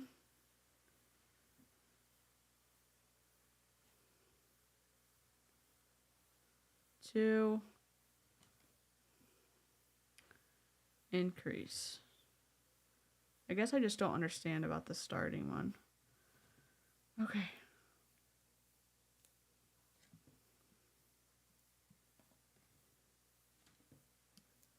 All right, so we should have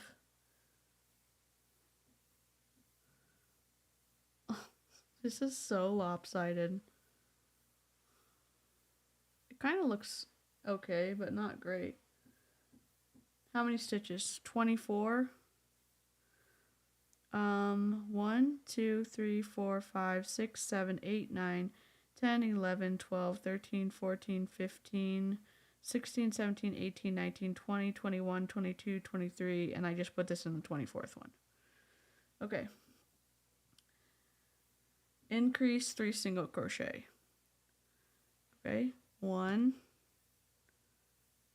increase, and then 3 single crochet. So 1, 2, 3. Completed 1 stitch. And an increase, and then 3. 1, 2, 3. And an increase, and then 1,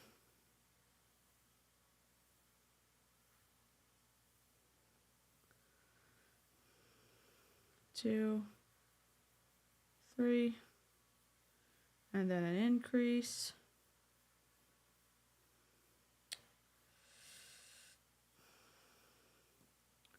and then 1,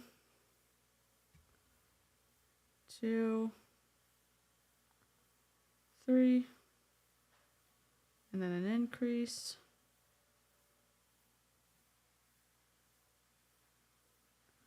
and then 1, 2, 3, and then an increase, and then 1, and 2, and 3. So I'm supposed to have 30 stitches right now. So let me put this.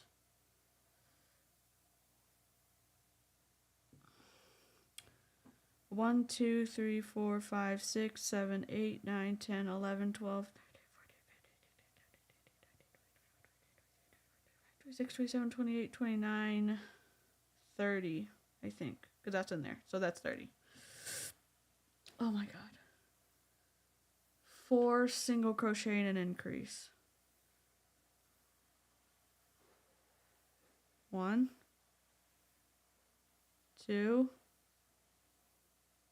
3,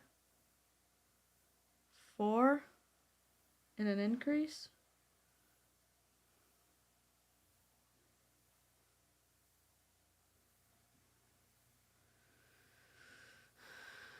1, 2, 3,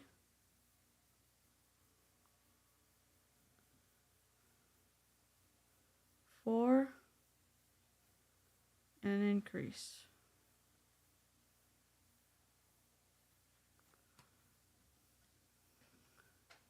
1, 2,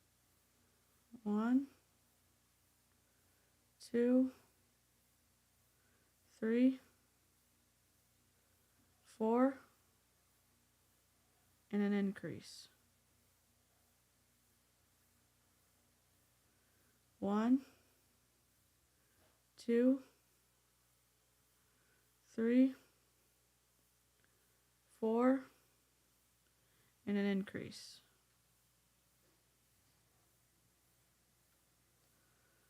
1,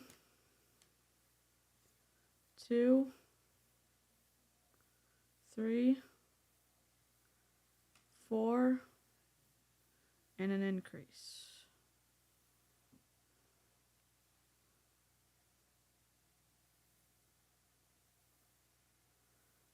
1, 2, 3, 3, 4, and an increase.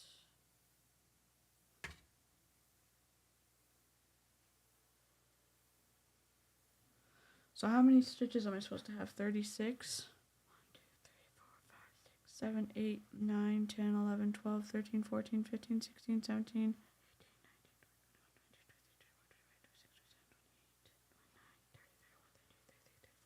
36. Okay.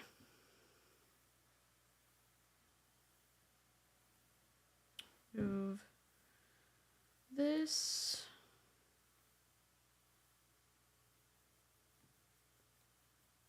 All right. Next page. What up?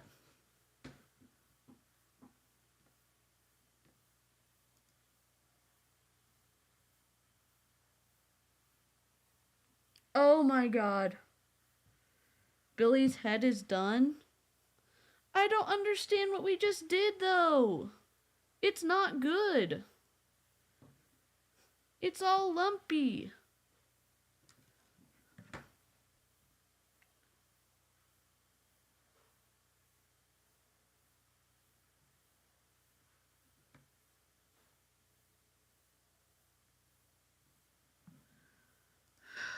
In this video, I'm going to show you how to attach safety eyes to your crochet piece.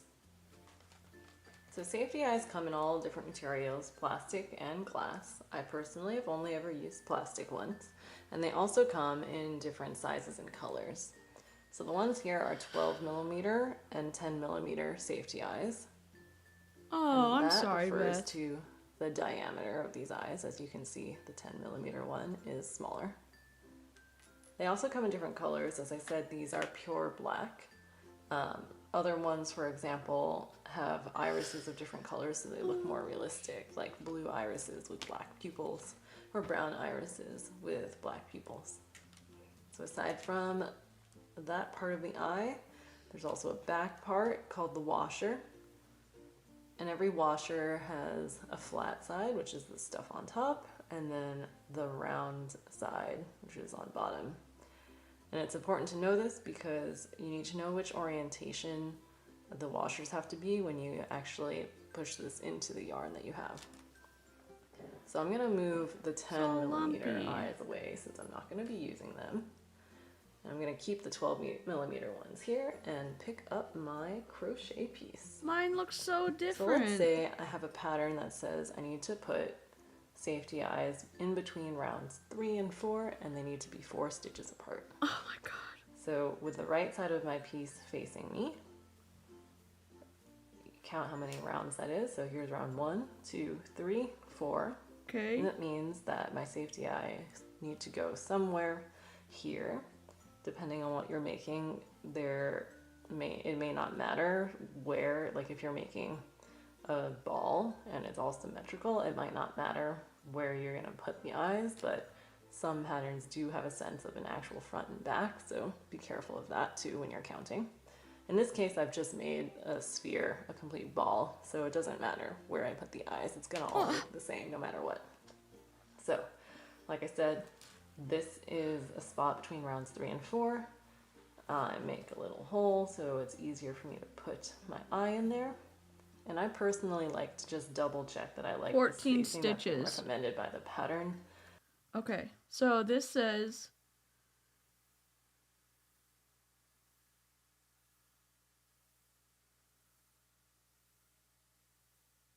put them between rounds 5 and 6. So this is 1, 2, 3, 4, 5, and 6. And they need to be 14 stitches apart, right? 1, 2, 3, 4, 5, 6, 7, 8, 9, 10, 11, 12, 13, 14. Ah! Damn it. I'm frustrated.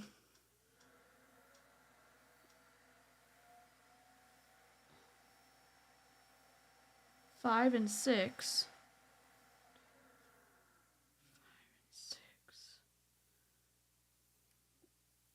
1, 2, 3, 7, 8, 9, 10, 11, 12, 13, 14. Meh. Does that look the same? Well, this is fun. Suddenly I'm the only one who showed up for work. Where the blippity blip are your coworkers today? Oh my gosh. Lynn, what? Welcome back, Fizz. You think that looks good? We're a little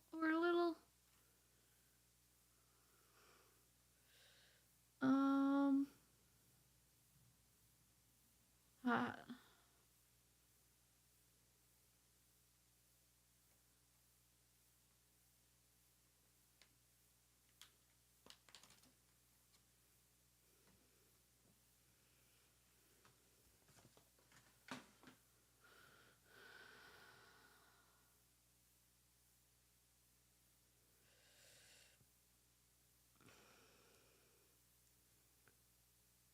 oh no, are we lopsided? 1, 2, 3, 4, 5, 6. Is it just my stitching that's lopsided? It's probably my stitching that's lopsided. Uh-oh. This isn't good. We're lopsided. Oh no, I can't get it off. Shout! Okay. There, this is the back. And this is the front. 1, 2, 3, 4, 5, 6.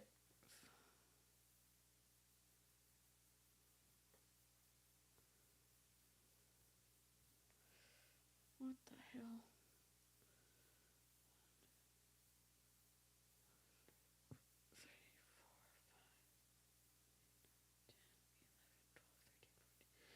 This is wrong.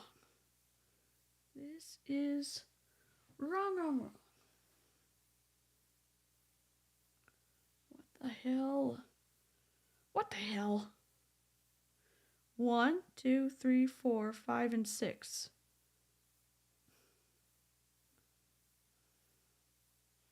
What the hell?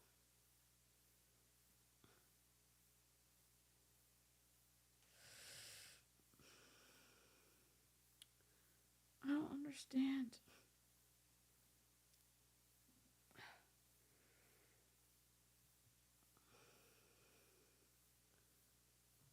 Hey Sherry, what is it supposed to look like? Oh no. It's supposed to be this.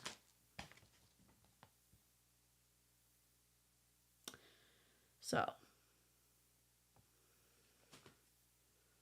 what the hell?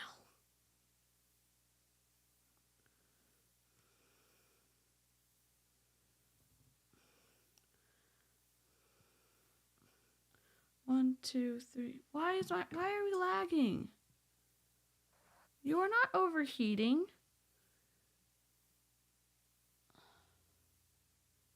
Oh my god. No.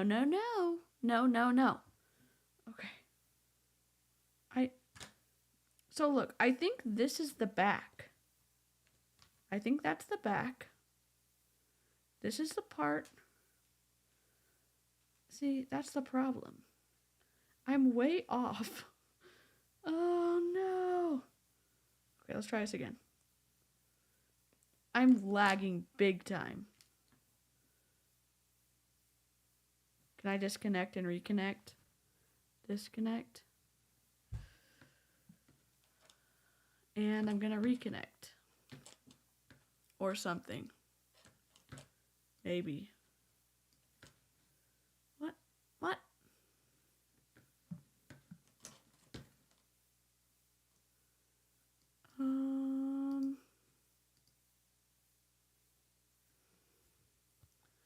iPhone? Autumn Calabrese? What are you doing?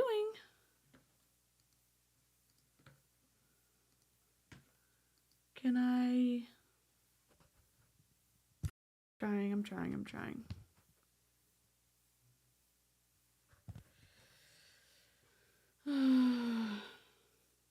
What the heck?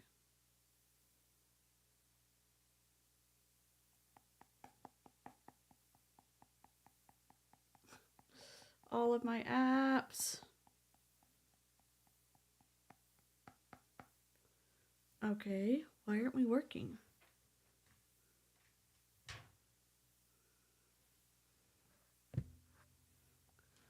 Alright, I don't want that one. I want my camera.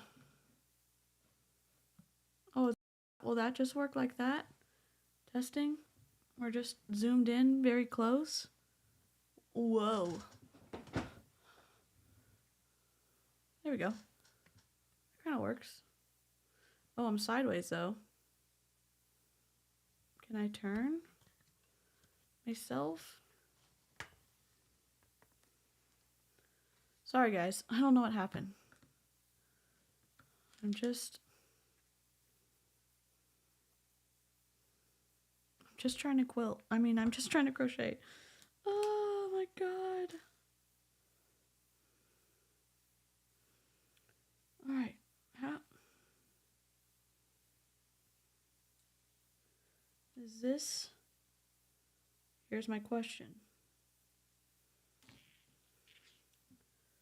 Do we think this is the shape of the head? This is... Oh my god. How can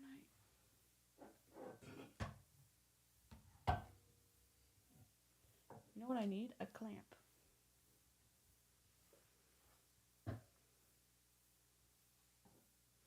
There we go.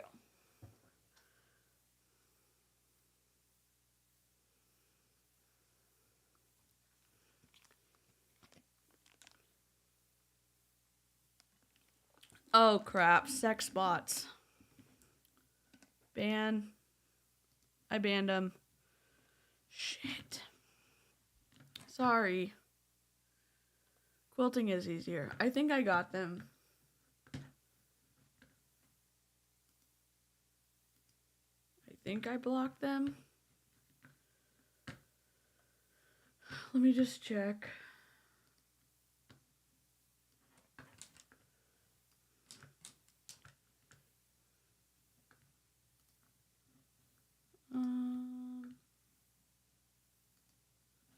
Mute. Oh, thank you, Beth. Thank you. Thanks, Beth. Got him. Appreciate it.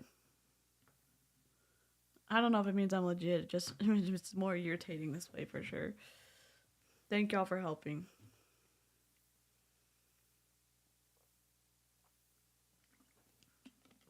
Okay, have a good sleep. I gotta figure out where these eyes go. 1, 2, 3, 4, 5. So right there. Maybe?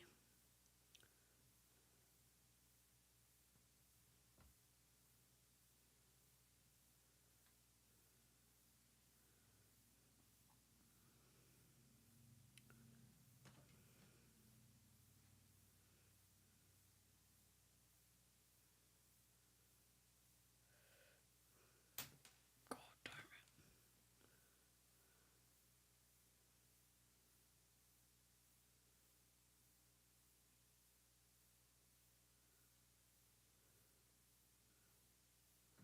All right.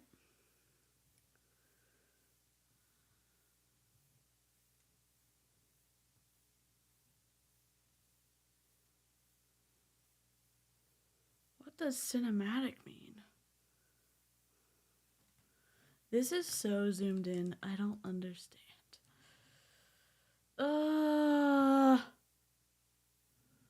Why is everyone late, Lynn?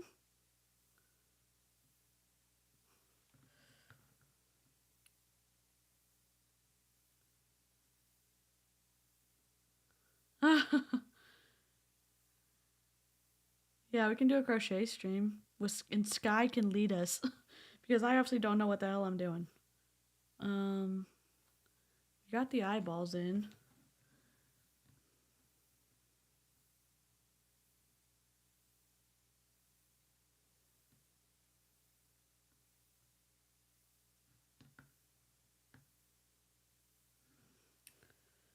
All right.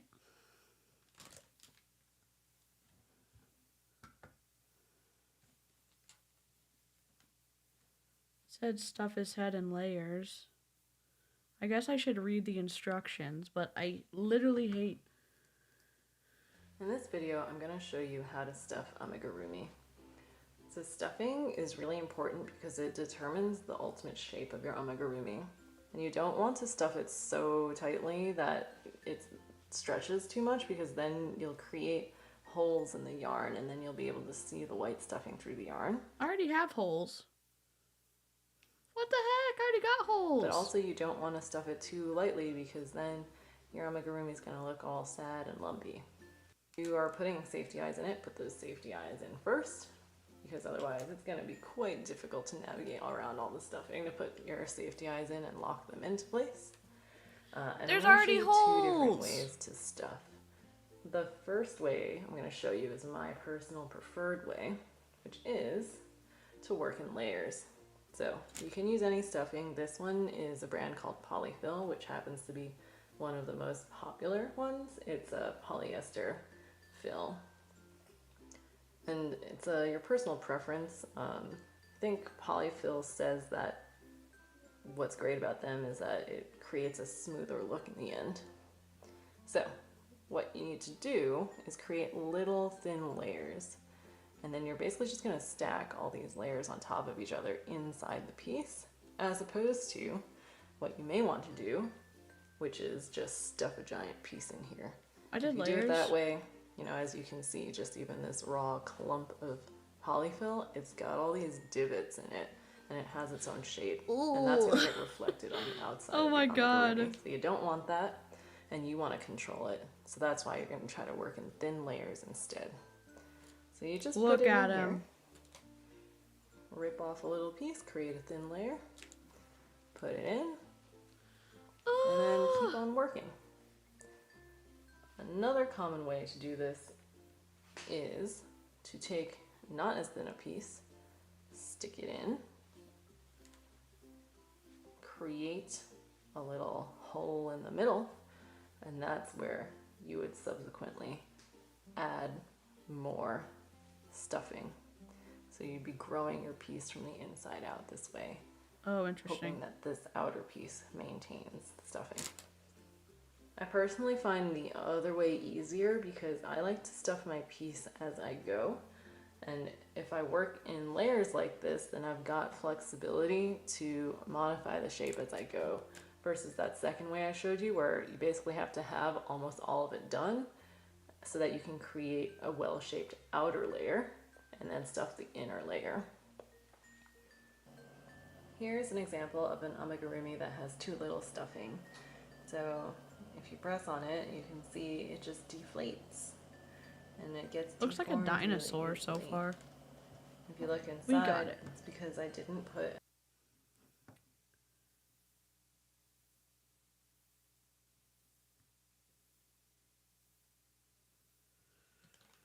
You think that's enough stuffing? Stuffing is a skill. Oh my God. I don't want to mess this up. I think I'm doing it good. Hi, Christina. We're also going to have hair here, so I don't think I'm going to see the holes as much.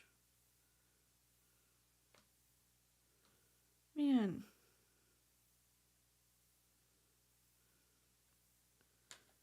Do I need more? I think I'm overstuffing it. We'll see. I don't know. I don't know what we're doing.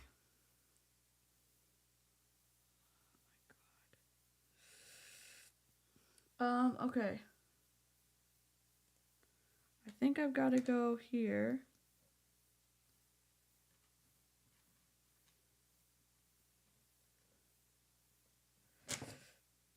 Dang it.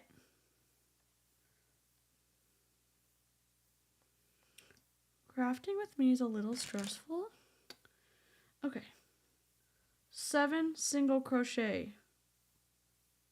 1, 2, 3, 4,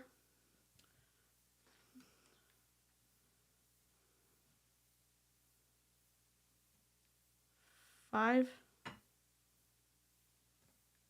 6, 7. Okay, then decrease. 1, 2. That's a decrease. So we gotta do this times 4. So we're gonna end up with 32 stitches, supposedly. 1, 2, 3, 4, 5, 6, 7, and then invisible decrease.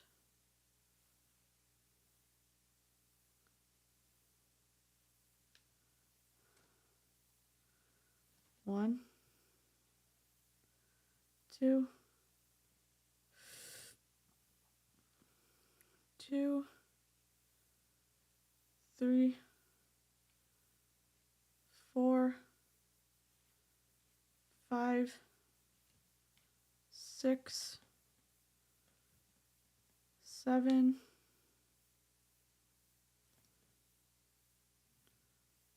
decrease.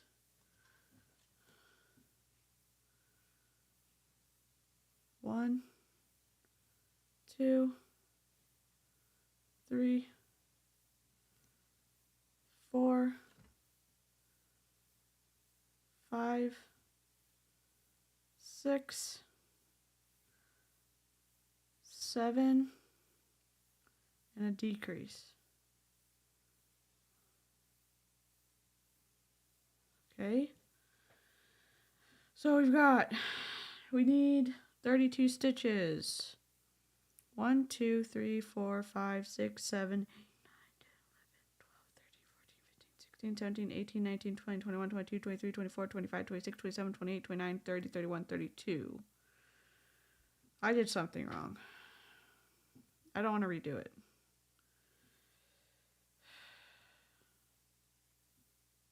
Maybe that's right. I know I'm making Sky cringe right now. Ugh. Alright. So, decrease 2 single crochet times 8. Decrease.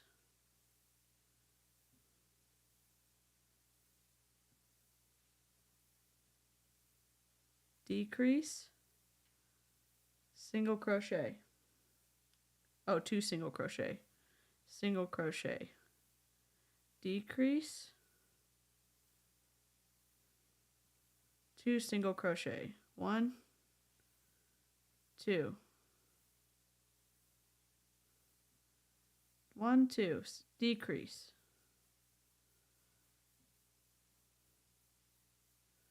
Single crochet times 2.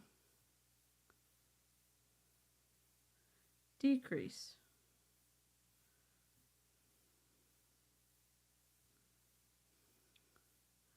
Single crochet times 2.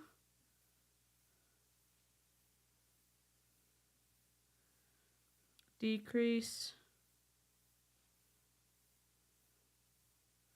Single crochet times 2. Decrease. Single crochet times 2. That is a single crochet, I think. And that's a single crochet.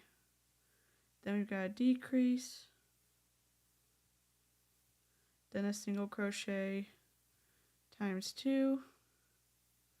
Then we've got a decrease. Then we've got a single crochet times 2. Okay. We need 24 stitches now. 1, 2, 3. Dadgum.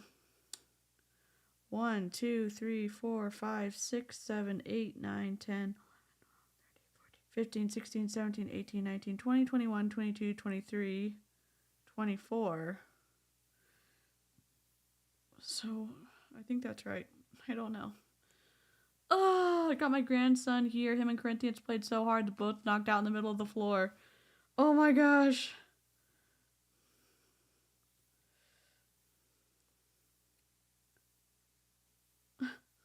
Yes.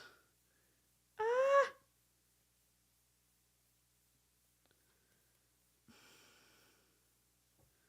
All right. 16. So single crochet decrease. So single crochet,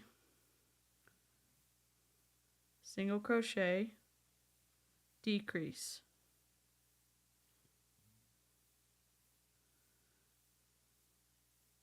Oh, dang it.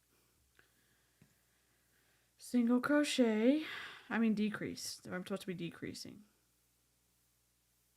Then single crochet, then I'm supposed to be decreasing.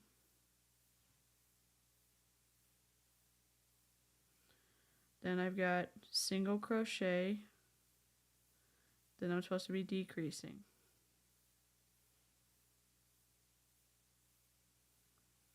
Then I'm supposed to do single crochet, then I need to decrease. Then I need to do a single crochet, then I need to do a decrease. Then I need to do a single crochet, then I need to do a decrease.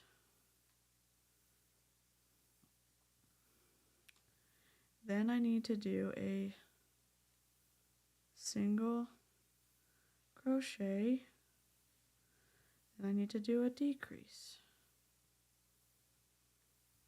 Then I need to do a single crochet, then I need to do a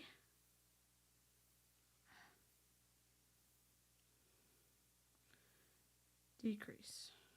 All right. So I should have 16 stitches. Well, his little body's been a little misshapen. Oh my god. All right. 1, 2, 3, 4, 5, 6, 7, 8, 9, 10, 11, 12, 13, 14, 15, 16. All right. And this needs to go up here, right here. All right. Decrease times 8. Lord God. We're running out of white yarn. All right. Oops, wrong. 1.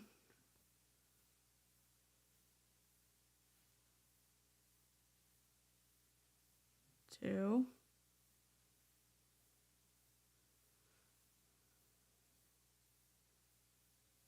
3.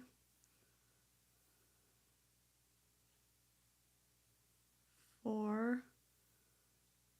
Sorry, I'm off camera, sorry.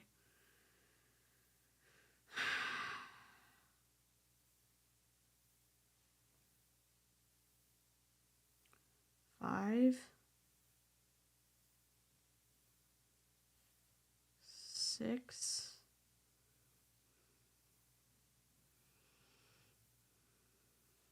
7.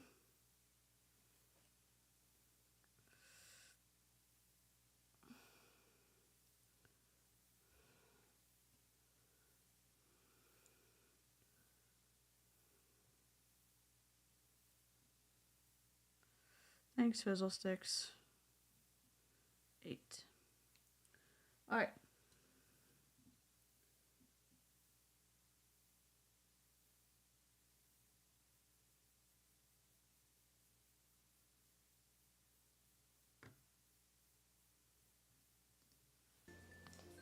In this video, I'll show you how to finish a closed piece of amigurumi. Why is that so big compared to his body? To be a closed sphere, and you may be looking at it and wondering why there's a giant gaping hole in the middle of it. No worries, this often happens when you are trying to finish a closed piece in amigurumi. It's just the nature of how yarn works and how tightly you stitch. So They told us to stitch First loosely things though. First, I'm going to put the hook into the loop where I just finished my last decrease stitch, and I like to do a slip stitch in the next stitch because, as you can see right now, the height of this round is taller than things here, and I just want to have a starting point where the rounds Why are more isn't this level. written in the instructions? So I'm going to stick my hook into the next stitch and just slip stitch. And then I'm just going to keep on pulling on the yarn tail so that it goes all the way through. And now you can see it looks a little bit more seamless all the way around. But we are not done yet because there's still a giant gaping hole in the middle of this. Put your hook aside, grab your tapestry needle and yarn tail, thread it through. And now what you're going to do is insert the needle into only the front loops of these last few stitches. And so what you got to do is first find what the next stitch is. As you can see here, I just did a slip stitch into this stitch, which means this is the next stitch. And then for those of you not familiar with what front loop and back loop means, every stitch can be visualized as a V. Here's the two sides of the V. The side that is closer to you, also known as the outer loop, is the front loop. So you're going to stick your needle under the front loop of the next stitch and then pull the yarn tight. And keep on doing this until... But wait, where? Okay, fine. I'll stuff as needed.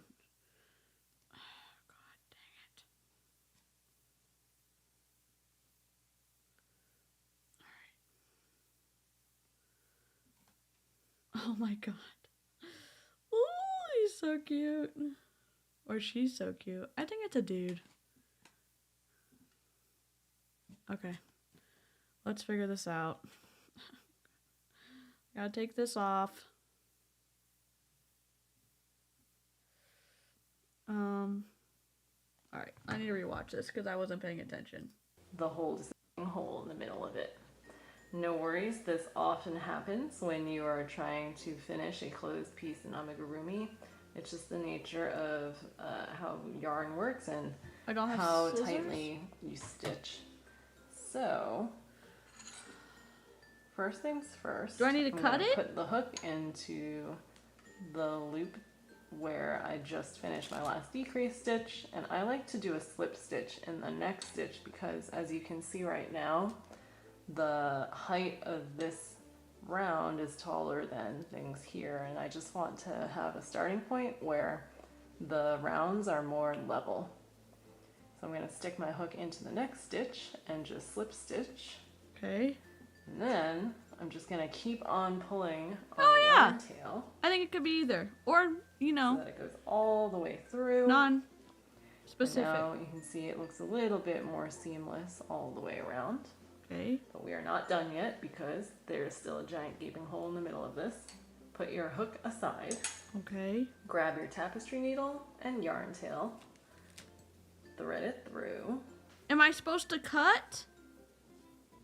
And now what you're going to do is insert the needle into only the front loops of these last few stitches. This is And frustrating. So what you got to do is first find what the next stitch is. As you can see here, I just did a slip stitch into this stitch, which means this is the next stitch. And then for those of you not familiar with what front loop and back loop means, this, put your hook aside, grab your tapestry needle and yarn tail, thread it through. Wait, why is there no... To the loop where I just finished my last decrease stitch, and I like to do a slip stitch in the next stitch because, as you can see right now, the height of this We did that. round is tall. And just slip stitch. And then I'm just going to keep on pulling on the yarn tail so that it goes all the way through. And now you can see it looks a little bit more seamless all the way around. But we are not done yet because there's still a giant gaping hole in the middle of this. Put your hook aside, grab your tapestry needle and yarn tail, thread it through. And now what you're going to do is insert the needle into only the front loops of these last few stitches. And so what you got to do is first find what the next stitch is. As you can see here, I just did a slip stitch into this stitch, which means this is the next stitch. And then for those of you not familiar with what front loop and back loop means, every you stitch taught us already. can be visualized as a V. Here's the two sides of the V. Front. Oh, I just did through the side that back. is closer to you, Dang it. also known as the outer loop, is the front loop. Oh. So you're going to stick your needle under the front loop of the next stitch and then pull the yarn tight. And keep on doing the this back? until Oh the my hole God. disappears. Normally you I'm only losing my have to mind. do this as many times as there are stitches in the final round. Sometimes you have to keep on going to make that hole disappear. But here we go. I think I did 5, even though there's 6 final stitches in this round. So that's what I mean by you don't always have to do the exact number as the number of stitches in that final round. And I'm pretty satisfied with how that looks. I'm pretty satisfied with the size of that hole. So now what I want to do is make sure that this doesn't all fall apart, which means I need to weave in the yarn tail. So I'm going to put the needle into the very middle of this hole, and I'm going to have the needle come out on some other side of this amigurumi, because my goal is to get the yarn tail stuck in the stuffing on the inside, because that's what's going to prevent the yarn tail from moving around and eventually falling out. And so since I still have quite a lot of yarn tail left, I like to just do this a few times to be extra secure. So again, stick it through the hole that the yarn tail came out of, and now poke it on the outside of some other piece so that it's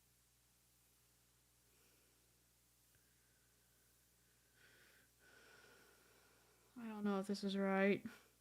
I'm not really good with auditory instructions.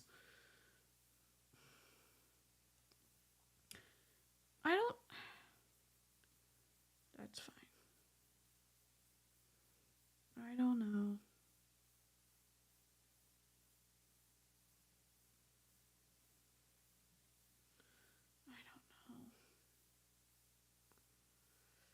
I don't know what I'm doing.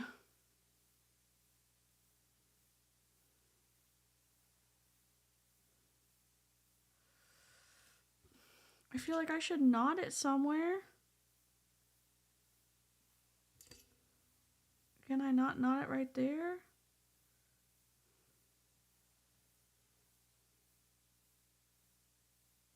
Can you see that? Can you imagine? Oh my gosh, I'd be the worst surgeon of all time. You think that'll be good? Come on. He's all lumpy. All right.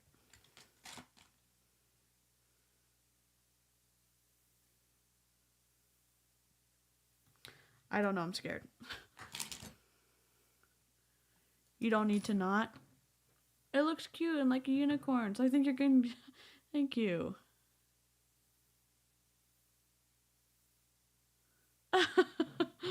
Okay, so let's see. What's the next part? I know we've been streaming for 1,000,000 hours. I'm going to get in trouble at work tomorrow.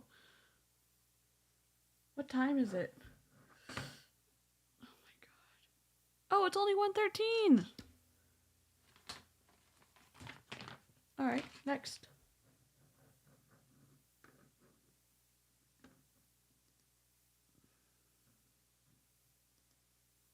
Now I'm going to show you how to make one of Billy's arms. Dang, I We're don't going to have start enough. off by doing a technique called the slip stitch join.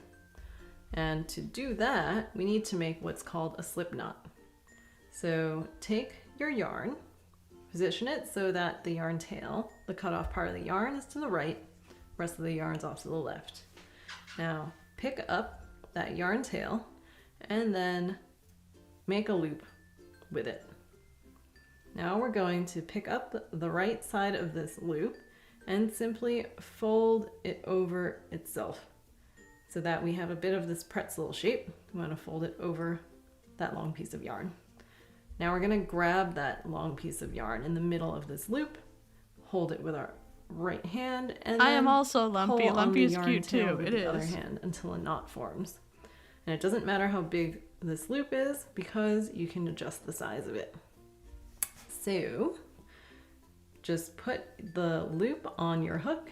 If you're right-handed, you want the knot to be on the left side of your hook, and if you're left-handed, you want it to be on the right. And then to make the loop smaller, you're just gonna pull on the yarn connected to the yarn ball. Why did she do it this way? Until the loop on your hook is about the same size as the tip of your hook. Remember, you don't want to make it as tight as possible. So see, you don't want the knot to be right against the hook because then it'll be really difficult for you to pull the hook through. If you did that, don't worry. Just wiggle it so that the loop becomes bigger again and you're in a good place. Now we got to figure out where on Billy's body do we stick our hook. We want to put the arms under his eye and in between rounds 11 and 12. So we know we put his eye in between rounds 5 and 6, but in case you wanted to start from counting all the way from the top instead of using that as a reference point, look at the top, look for that small circle. That was the pre-started piece that came in your kit. So the edge of that circle is the end of round 1. And if we just keep on going down the piece, it's the end of round 2, end of round 3, 4, 5. Oops, I messed up. 6, 7, His 8, eyes are too low. 9, 10. I messed up on his 11. eyes. All right, so this is the round that we want to put his arms in. And we want to stick our hook vaguely around where his eye is. I'm going to position it a little bit further back just because I think it's going to look like he's got arms coming out of the front of his body if I put it exactly where that is on this version of Billy that I have here. So I'm going to stick my hook in from the back to the front of Billy. Let's see, this is his snout, this is his backside, and I'm just going under 1 stitch. Now I'm going to take the yarn that's connected to the yarn ball, and I'm just going to hold it whatever way I can to make sure it's taut enough so that I can grab it with my hook. It doesn't matter which way. The goal is we just want to bring this yarn through everything. So through both the stitch we just put our hook under and also through the loop that's on the hook. That is the slip stitch join. Now we're going to hold on to the yarn like we normally do. We're going to do what's called a chain stitch. So a chain stitch is simply doing a yarn over and pulling that yarn through the loop on your hook. And you're done. That's the chain stitch. So we need to make 3 of them. That was 1. So here's the second one. And here's the third one. And when you're doing them, you actually do want to make these kind of tight. So you do kind of want the loop on your hook kind of tight. Otherwise, your arm might look holy later. All right, so now you've done 3 chain stitches. And if I rotate my piece, you can see, just like the single crochet stitches, every time we make a stitch, it looks like we've got a horizontal V. So we're going to do a single crochet stitch now, and we're going to put it in the second chain from the hook. So if we look at the loop on the hook, it traces back into this V. That's not where we want to put the hook. We want to put it in the V next to it.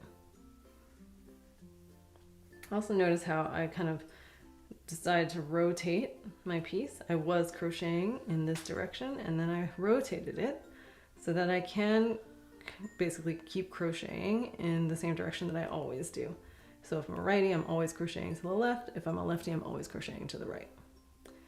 So we're going to stick the hook, and this time we're going to split the horizontal V. So it should look like you have 2 loops on the hook. Normally when we crochet single crochet stitches in the round or even in rows, we're putting it under the V but this time, because we're crocheting into a chain stitch, we're splitting that V. So all the steps are the same. We're going to yarn over, bring that yarn through just the hole we had put the hook into, so we're left with 2 loops on the hook. Yarn over again, whoops, here we go, yarn over again, and pull that yarn through both loops on the hook. And now we're going to do one more single crochet stitch in the next V, which is over here. And it should be pretty easy to tell where you should put your hook in next, because since you had just split a V, you have a hole probably from where you had made the stitch. Don't worry, it won't be super noticeable by the end. So we stuck the hook in the middle of that next V, so it looks like we've got 2 loops on the hook. Yarn over, pull it through the hole, so we have 2 loops left on the hook. Yarn over again, pull it through both loops on the hook. Great. Now we are going to do a slip stitch in exactly the same spot where we made the slip stitch join to begin with. So this time I'm going to go from the front of the body to the back, and I'm going to do a slip stitch, which simply means doing a yarn over. Oh my god! And we're going to bring that yarn through everything. So both the hole that the hook just went into, and also the loop that's on the hook.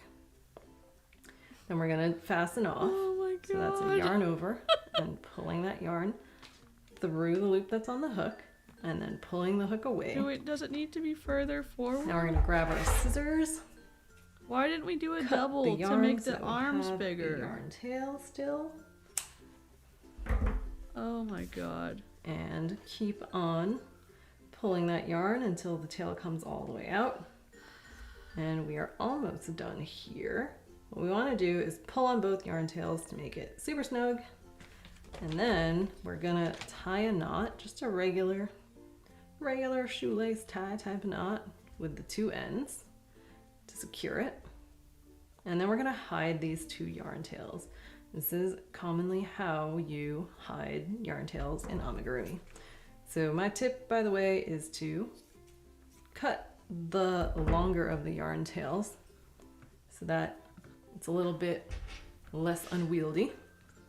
And then you thread your tapestry needle with both yarn tails. What the heck's happening?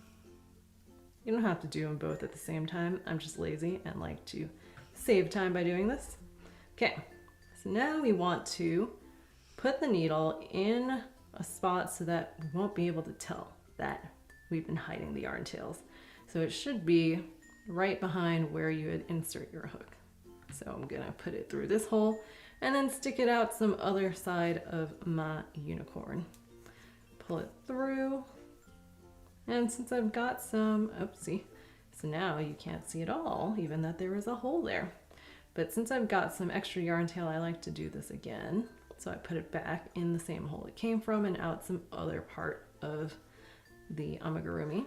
Because my goal here is basically I'm trying to tangle the tails, the yarn tails, in the stuffing inside so that nothing will come out. Good question. Then finally, I'm going to cut these yarn tails as close as possible to the surface of my amigurumi, taking care not to actually cut the amigurumi. And it looks really clean. I don't see the yarn tails anymore, but if you did, you can just squish your amigurumi around until that disappeared.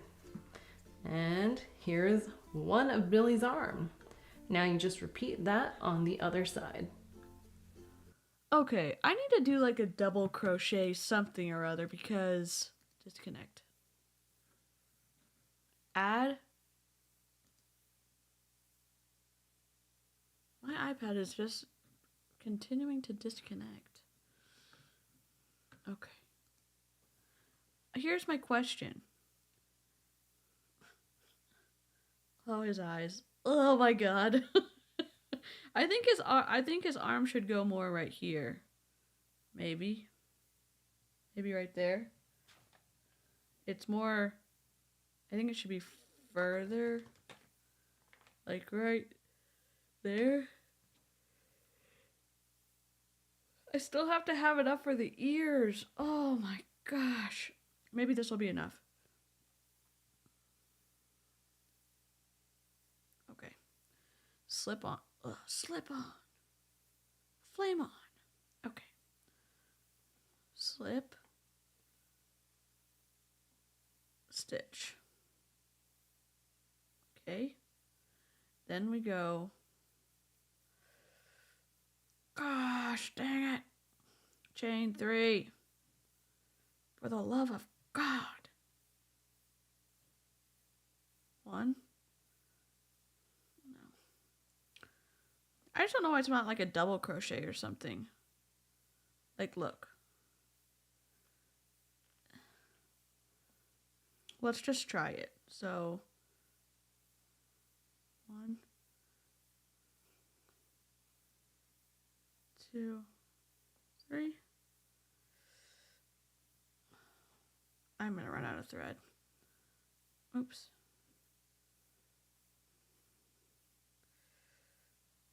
1, 2,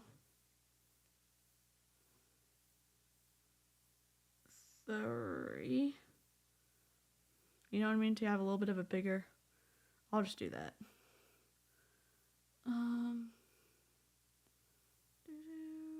Do.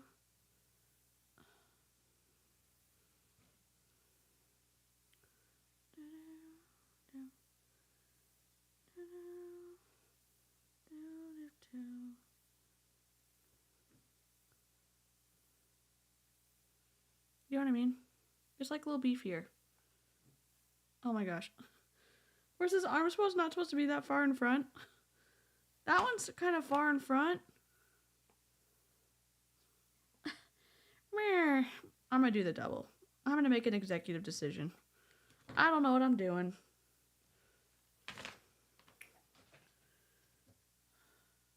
Where is my needle? Here's this. There's those. What? There it is.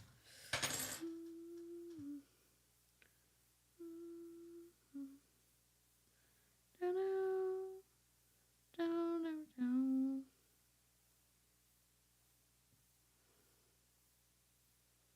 don't know.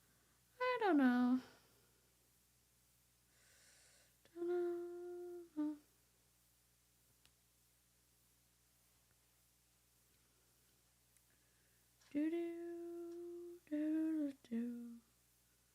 Why am I doing this? I know how to do this stuff. Why am I doing this? Why?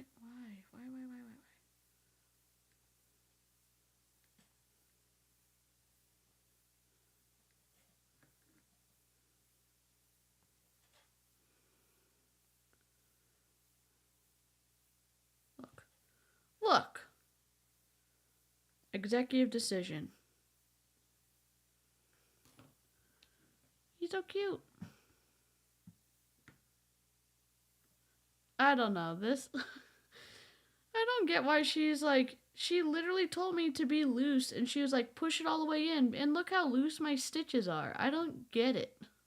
That's okay. We're going to put hair on the back.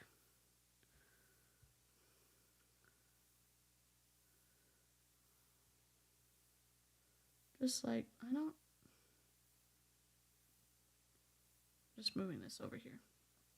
Alright. Look at his little arm. I love it. Okay. Let's do the next one. A little forward. Down. Down. Maybe right here. I don't want it to be like a Tyrannosaurus Rex, but I mean, I'm not gonna...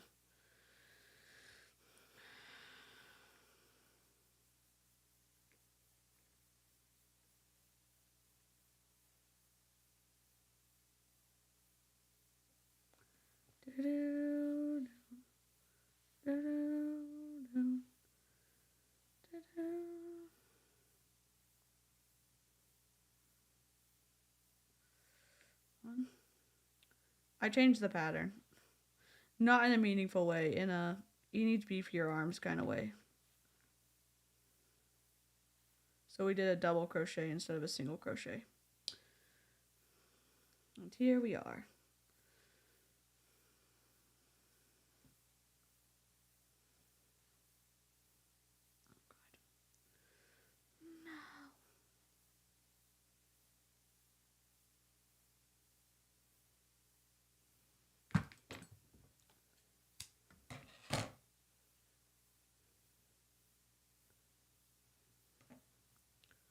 Do-do-do.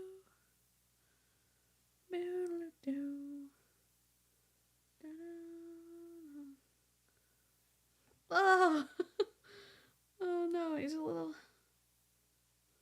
That's okay. That's okay.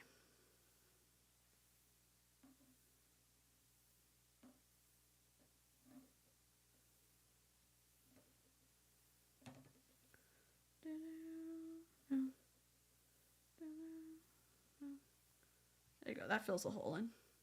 See, this is why I get into trouble when I do crochet patterns, because I'm like, oh, I'm just going to pull that over to make the stitches even. And it's like, that's not what you're supposed to do. It's supposed to be even from the beginning. You know what I'm saying? No, no, no.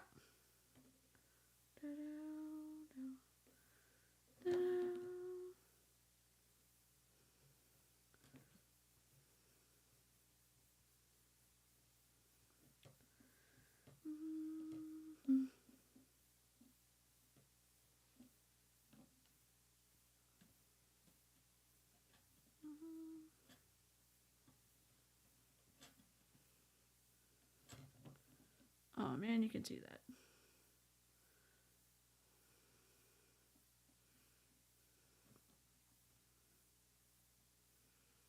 That's okay.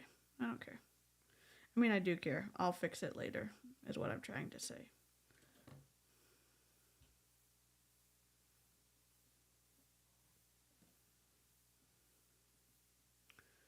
Do-do-do. Do-do-do. Do-do. Do-do-do.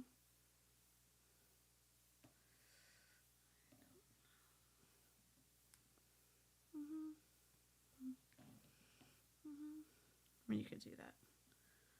Oh my gosh, he's so squishy and wobbly. Oh my god.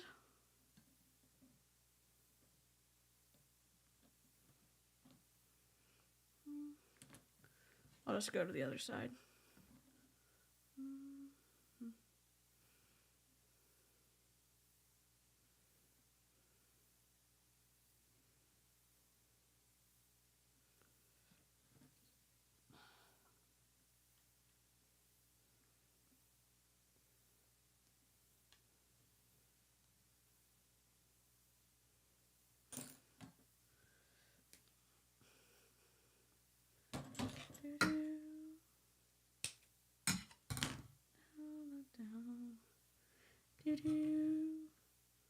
I think his hair is going to keep him back, so I think he'll stand up.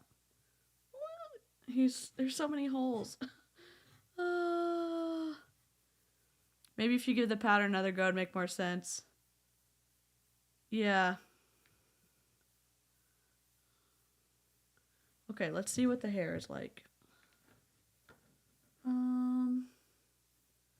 Next.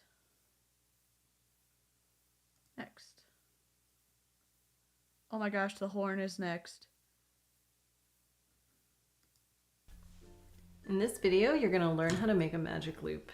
And before we learn how to do that, I want to show you why it's called a magic loop and not just any old loop.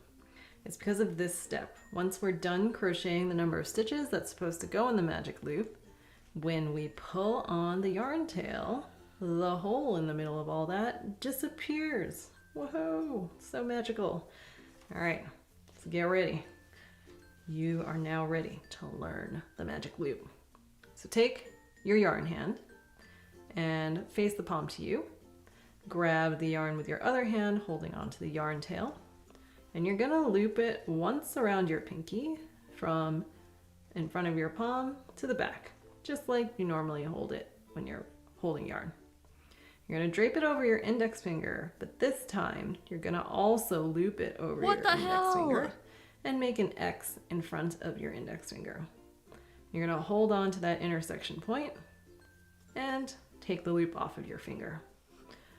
Now grab your hook, stick it in that loop from the front to the back, and you're gonna turn your hook so that the tip of the hook is facing away from you. So it should face the back of your hand. And we're gonna grab this yarn that's draped over your index finger. And to make it easier to grab, actually, I'm gonna rotate my hand a bit so you can see. I'm using my middle finger to create tension in this yarn by moving my middle finger away. If I make this yarn loose, it's going to be kind of hard for me to keep control and hold on to the yarn. So I am pulling my middle finger away to create some tension on this yarn, grabbing it with my hook, and I'm bringing that yarn through the loop. And as I bring it through, I'm rotating my hook so that the tip of the hook is facing me again. And then I push my hook off to my yarn hand to secure that loop on my hook. And I'm almost at a stopping point. I need to do a yarn over again. I'm going to do a yarn over with the same part of the yarn, this part that's in between my index finger and my middle finger. So remember, yarning over means bringing the yarn over the top of your hook. That's from the back to the front. And I'm just going to bring it through the loop on my hook. And remember, try to rotate your hook down 90 degrees so it mimics the shape of that loop to make it a little easier to bring your hook through. And then to secure that loop on your hook, remember to push the hook off to your yarn hand. And if you've done all this correctly, if you let go of that intersection point with your yarn hand, everything should stay intact. Nothing should fall apart. Hooray! And now we're already in the position that we need to be in to keep on crocheting. Okay. The important thing to note here is that you want the yarn tail to be on the half of the circle or of the loop that is closer to your yarn hand. And you're gonna always keep it there because you're gonna crochet over both that side of the circle single crochets in the magic loop. So what do I mean by this? Well, let's get back into crocheting position. This time, you're going to want to hold on to the loop as well as the yarn tail with your thumb and your middle finger. And you leave like the top half of the loop exposed so that you have space to put your hook in there. And you want to try to keep everything as flat as possible. Do not let the piece twist around. Stick your hook in that loop from the front to the back. And now you're in a familiar place here. See, it looks like you've got 3 strands of yarn over your hook. That's because the third one is that yarn tail that's off to the side of your yarn hand. We're going to do a yarn over. Okay. Pull that yarn back through the loop. We're at the next part. You're going to pull that yarn under just 2 of the loops that were on your hook. So you should be left with 2 loops on your hook. And then yarn over again and pull it through both loops on the hook. Mess that up. So we just did a single crochet stitch like you have been doing, all these single crochet stitches. The only difference is where we had put our hook in to start. And for this pattern, we are going to be doing 3 single crochet stitches in the magic loop. So we made 1. We're gonna do a second one by repeating it. Stick the hook in the loop, the top half of that loop. So it looks like you've got 3 strands of yarn on your hook. Yarn over, pull that yarn through just the first 2 strands of yarn on your hook. So you're left with 2 loops on your hook. Yarn over again and bring it through both loops on the hook. And see how I am throughout the entire thing holding on to both the yarn tail and the loop with my thumb and my middle finger. I'm going to do it one last time, one last single crochet stitch. And we're done. Okay, so I guess before we're done, we are done with the single crochet stitches.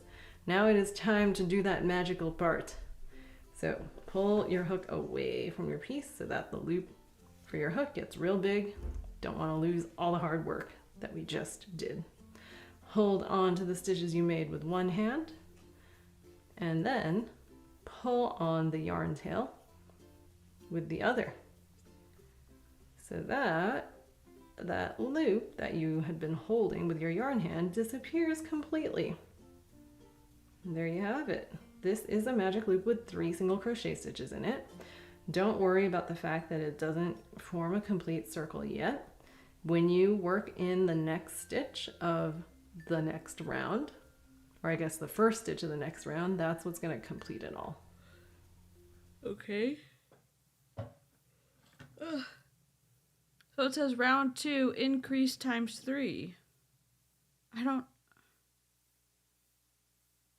Is this round 1?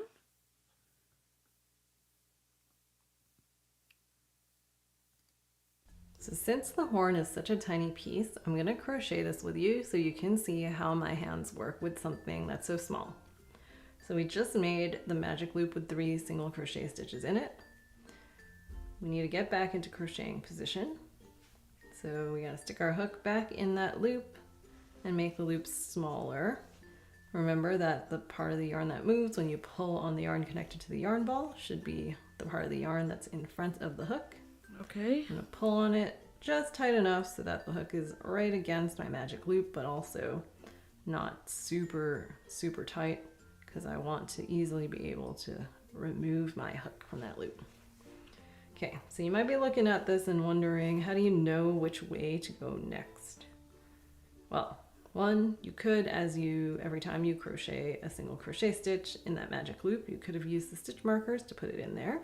You didn't tell But us if to you're do at the point that. that I am at now, remember that whenever you are crocheting, you always crochet in the same direction, especially in the round. So the V's should always be oriented in the same way.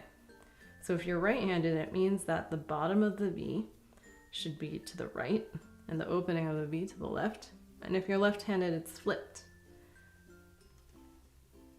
So therefore, oops, in case you can't easily see the V in your piece, the other thing you can do is count backwards. So trace back the loop on your hook into the V. That we know is the 3rd single crochet stitch. If we move along, we see that's the 2nd single crochet stitch, and then therefore this is the 1st single. Increase times 3. Is that where I put my stuff in? God dang. 1, 2, 1, 2. Oops, sorry. I'm not in camera. Dang it.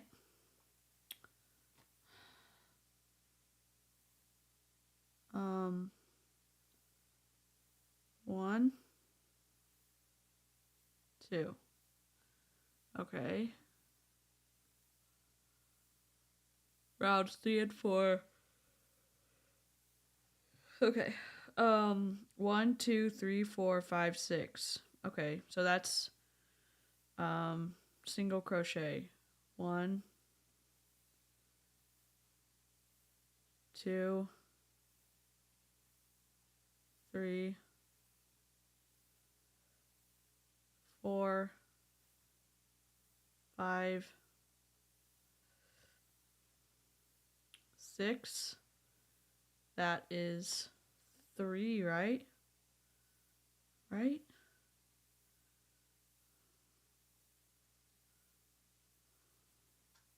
One, 2, 3, 4, 5, 6. Oh my god. All right.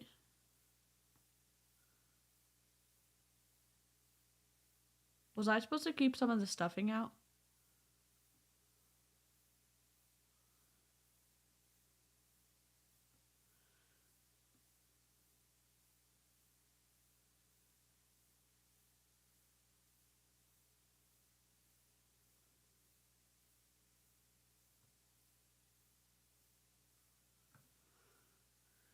This doesn't look like a horn. This doesn't look like a horn. In this video, I'm going to show you how to do the invisible fasten off, which is a technique that you would most likely use when you are finishing an open piece like this one. So an open piece means that it's a piece that's purposely going to have a hole in the middle so that, say you were going to put stuffing inside of it, you still could access the inside of the piece. And if you're making amigurumi or crochet stuffed toys, what it likely means is that this is some part of your piece that's going to get sewn onto another piece. For example, something like an ear or an arm or a leg. And the reason why you do an invisible fasten off is that if you were to do a regular fasten off at this point, you would have a knot over here, and then you would have a taller part of your piece over here that suddenly becomes a shorter part. That doesn't which look makes like it it at quite all. obvious where you began and ended your piece. So with this method, it's gonna look like one seamless flat. Okay. I did something wrong.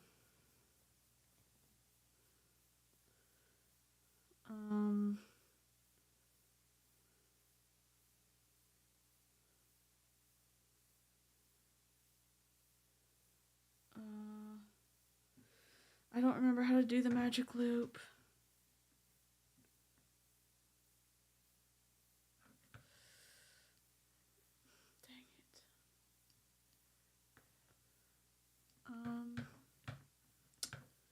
Dang it. Dang it. The horn is small. I think I did it too big again. Unfortunately. Okay, let me try the magic loop a frickin' again. I think that I can do the magic loop. I think it's just like this.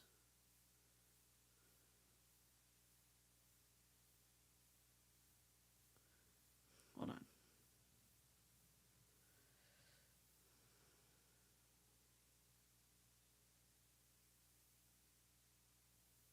Isn't that a magic loop?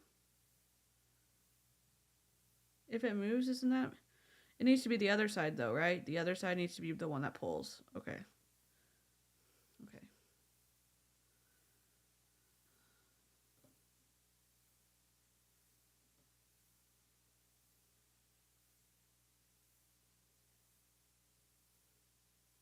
Okay, there you go. Alright. Alright.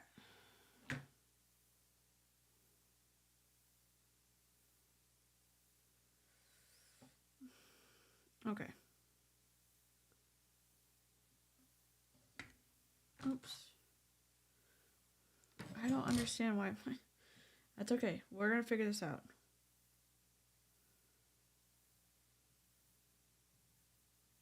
One.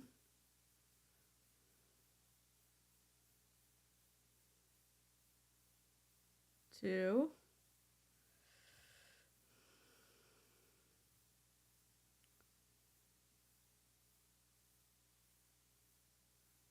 Okay, three. And I'm gonna pull this closed. No, Siri. Oh dear God. I don't think I did it right. Oh my God. Okay, so I think I need to got it. I get it. So then we do increase times 3. That's where I messed up, I think. 1.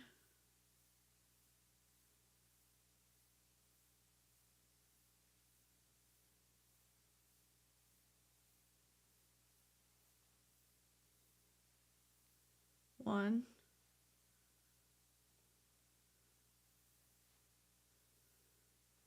Two.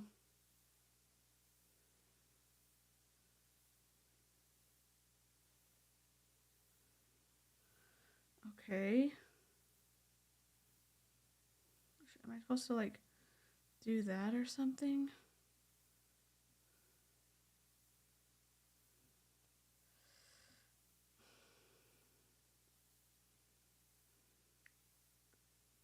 I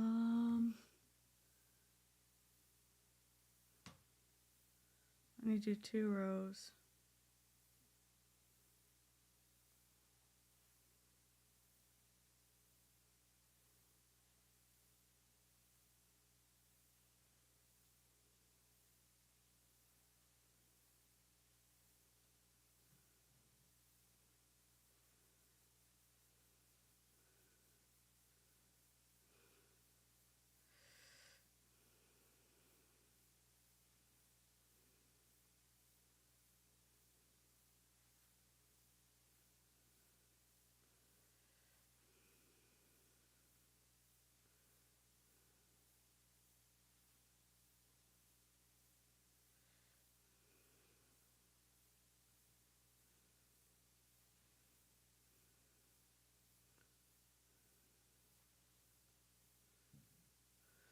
This is wrong.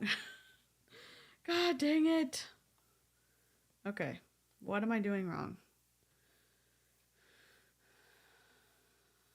Okay, does this make a magic loop? Yes, it does. That's too long of a tail, though.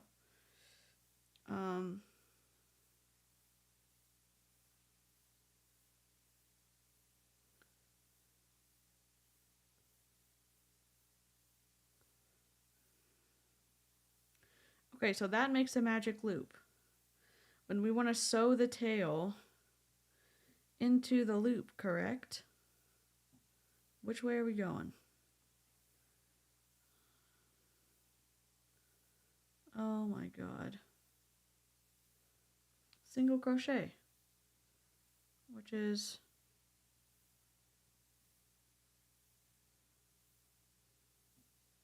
that the stitch? I don't know. Oh, I'm so lost right now. I'm so lost. Adjust your tension, make it a bit tighter, ignore her loose talk. Okay. Thank you, Sky. Okay. Let me see this. All right.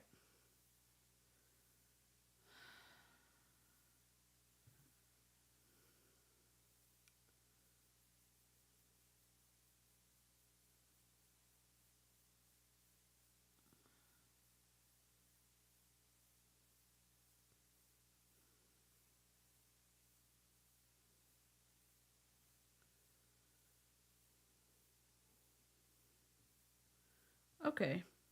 This is kind of tight. And then I gotta pull, you know,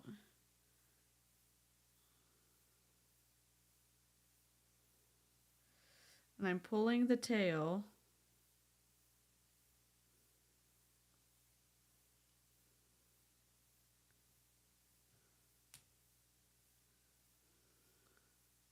It's tight.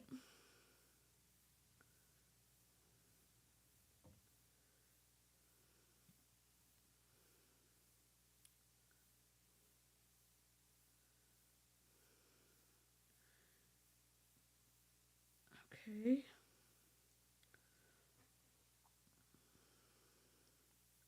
One, two, three. Am I crocheting the wrong way?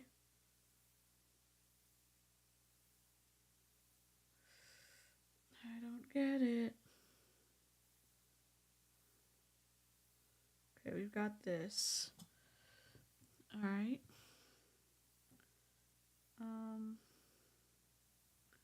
That's a stitch. That's a stitch. That is a stitch.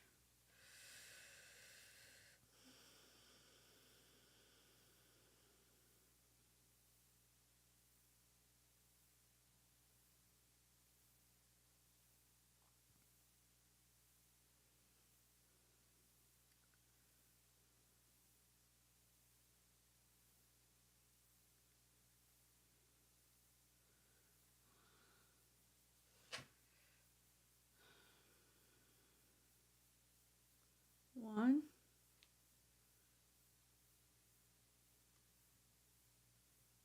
I'm so lost. Okay. Those are the 3 stitches. 1, 2, 3. I'm supposed to, I thought, continuing to stitch maybe this way. Oh, I think that's what's wrong. 1,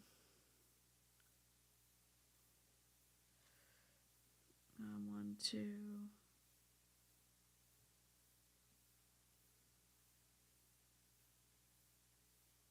1.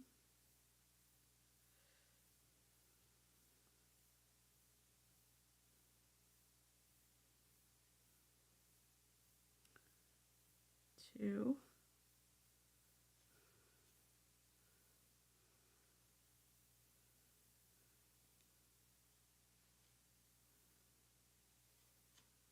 2.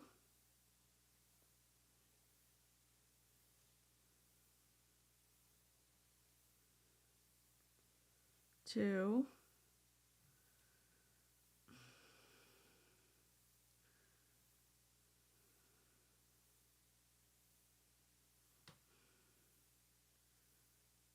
Okay.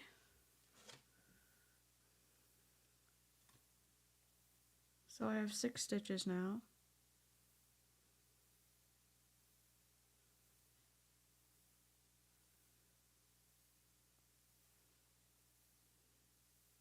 Yeah.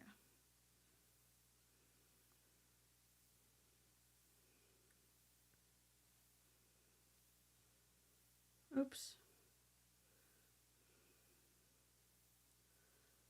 I was trying to include that in the stitch and I messed up.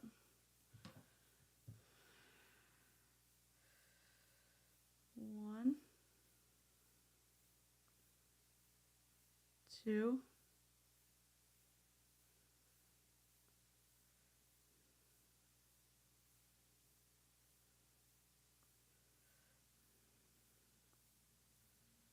3,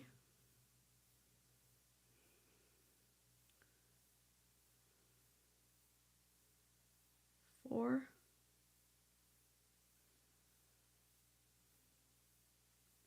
5,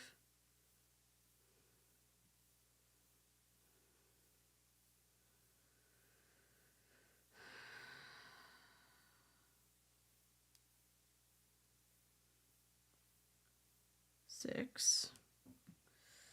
Oh my god. This doesn't look like a unicorn horn. Oh my god.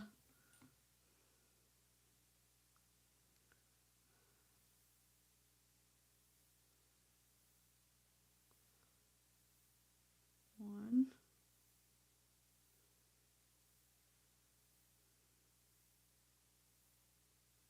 2, 3,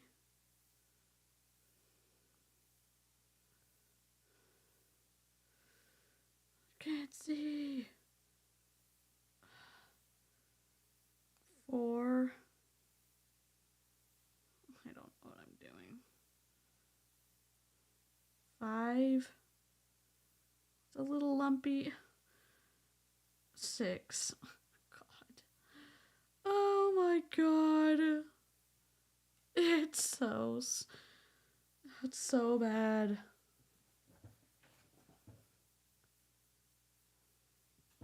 It does not look like the picture.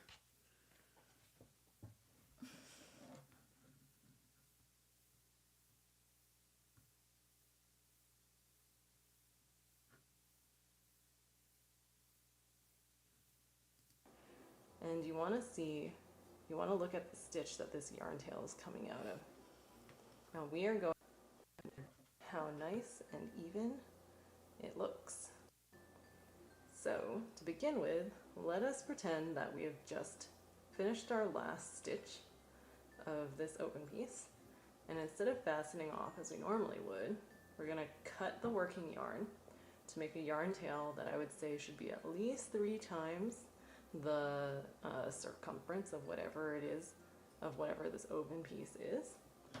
Usually I would say at least 6 inches long, and you're probably pretty safe. And then you're just gonna pull the yarn tail all the way through. Put your hook aside, won't need that anymore. Grab your tapestry needle and thread it with the yarn. Now we are going to analyze our piece. So here is where the last stitch was made. You can see that it's grabbed through this stitch. We're going to put the tapestry needle not in the following stitch, but in the one after that, from the outside in. And then we're going to pull the yarn through, not all the way. So I still have, quite a nice amount of yarn here. And the reason why is because we are going to now analyze where the yarn tail came from. So let's spin this around. I do not again. like her as a teacher at all. And you want to look at the stitch that this yarn tail is coming out of. Now we are going to put the tapestry needle through only the top loop. So the top loop, if you imagine that every stitch looks like a V, the top loop is the top of that V, which is this one. So you're going to put the tapestry needle under the top loop from the bottom to the top. And then you're just going to pull all the way until you get what? Voila! Looks just like a V, like every other V in this round. This is This looks the V freaking that awful. you just made. So I'm going to take my needle out so that you can see how nice and even it looks. You can barely tell where you ended your piece. I must have done something wrong. from I don't here- get it, and I hate listening to her. Crochet stitch, and that is where I want to put my hook. So for sure, that is the first stitch of round 2. Now we're at the bottom of the V should be to the right, and the opening of the V to the left. And if you're left-handed, it's split crochet stitches in it. We need to get back into crocheting position. So we gotta stick our hook back in that loop and make the loop smaller. Remember that the part of the yarn that moves when you pull on the yarn connected to the yarn ball should be the part of the yarn that's in front of the hook. I'm gonna pull on it just tight enough so that the hook is right against my magic loop, but also not super tight, because I want to easily be able to remove my hook from that loop. Okay, so you might be looking at this and wondering, how do you know which way to go next? Well, one, you could, every time you crochet a single crochet stitch in that magic loop, you could have used the stitch markers to put it in there. But if you're at the point that I am at now, remember that whenever you are crocheting, you always crochet in the same direction, especially in the round. So the V's should always be oriented in the same way. So if you're right-handed, it means that the bottom of the V should be to the right and the opening of the V to the left. And if you're left-handed, it's flipped. So therefore, oops, in case you can't easily see the V in your piece, the other thing you can do is count backwards. So trace back the loop on your hook into the V. That we know is the 3rd single crochet stitch. If we move along, we see that's the 2nd single crochet stitch, and then therefore this is the 1st single crochet stitch, and that is where I want to put my hook.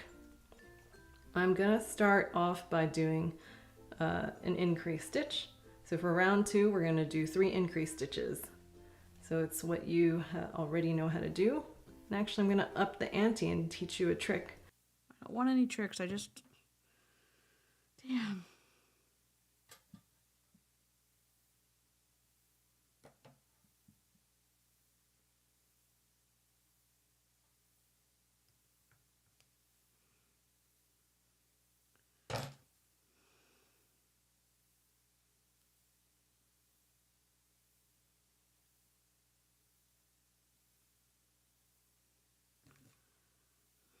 This is pretty frustrating. I think that's my first stitch right here.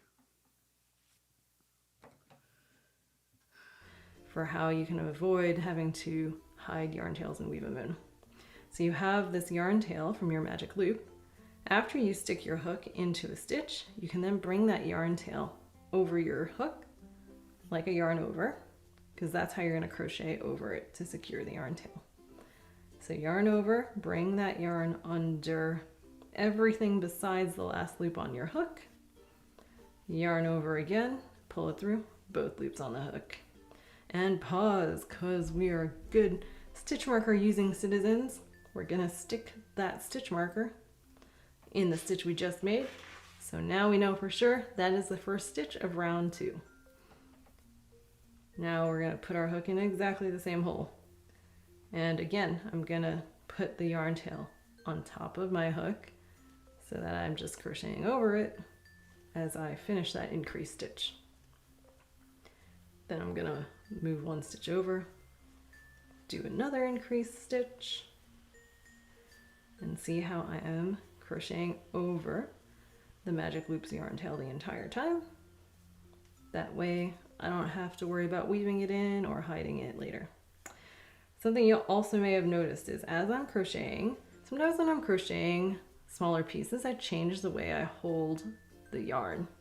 Normally I hold the yarn so that the working yarn is on top of my index finger But sometimes I find it easier when I'm working with smaller pieces to hold onto the piece with my thumb and my index finger and then use my middle finger to create the yarn tension.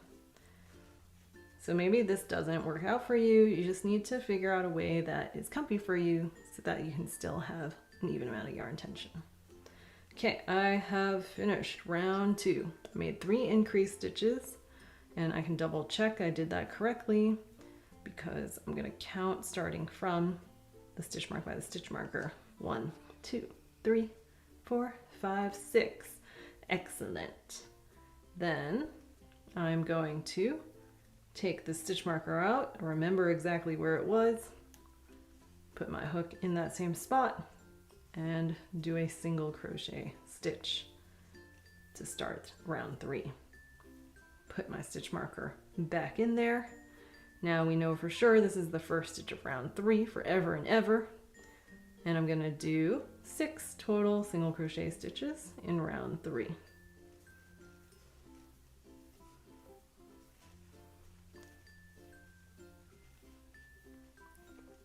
Because this piece is so small and is not increasing very much also, it's gonna start curving really soon. So it's actually starting to curve, and I'm resisting it because I just want to show you this a little bit more. But whenever you're crocheting something in the round, you've got to be mindful about the fact that there is what's called a right and wrong side to your piece. So, oops, I'm not done with this round yet. So the way that it naturally curves will expose the wrong side of the crochet. And you can tell because it looks like there's a bunch of horizontal bars in there. So I'm just gonna literally push the middle of this piece the other way to turn it from a bowl to a little hat. And then to make my life easy, I don't want to crochet in this awkward position. I'm just gonna flip the whole piece over so that it looks like a cup to me again, and I can keep on crocheting in the same direction I was before. And then I'm gonna take my stitch marker out, do a single crochet stitch in that hole, put my stitch marker in the V I just made, and finish this up by doing another round of 6 single crochet stitches. And now look at the position of my yarn hand. To help me maneuver this piece, I stick my finger inside the piece. So that way, if I didn't do that, everything would collapse when I put my hook in, and then I would possibly accidentally stick my hook in the other side of the horn, and I don't want to do that. So that's why I put my finger in there to stop my hook from going all the way through. Okey doke. Whoops. On to the unicorn. And we're going to keep on pulling the loop that's on the hook until the loop becomes a line. Then grab your needle, thread the yarn through, do the invisible fasten off. So we can just take the stitch marker out and cut the yarn so that we have about a 6-inch yarn tail. We're going to use that yarn tail to sew this on to the unicorn. And we're going to keep on pulling the loop that's on the hook until the loop becomes a line.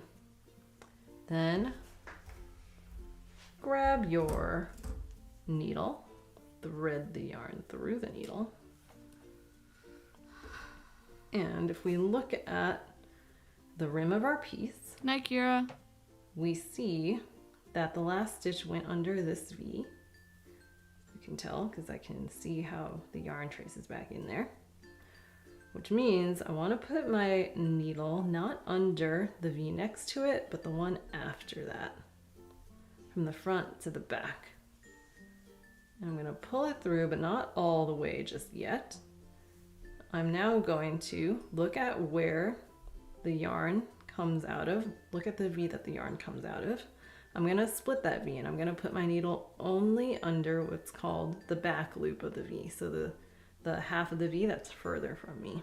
Again, I'm going to put my needle in from the front to the back, and now I'm going to pull tight. Whoop. All right, pulled a little too tight there. You can always just, there we go, pull it a little less tight. And you do what's called an invisible fasten off so that now the edge of this piece looks vaguely flat. Oh my god. Now you're ready to sew the horn onto the head. All right. So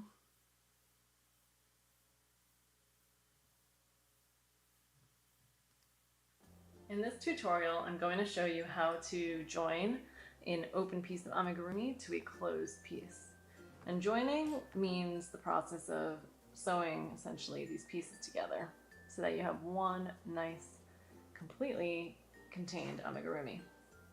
And then the difference between an open and a closed piece is whether or not basically the inside of the piece is accessible to the outside.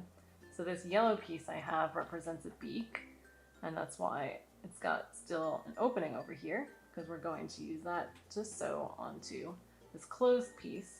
And this closed piece represents a penguin body. So as you can see, there are no openings, all the stuffing is contained on the inside.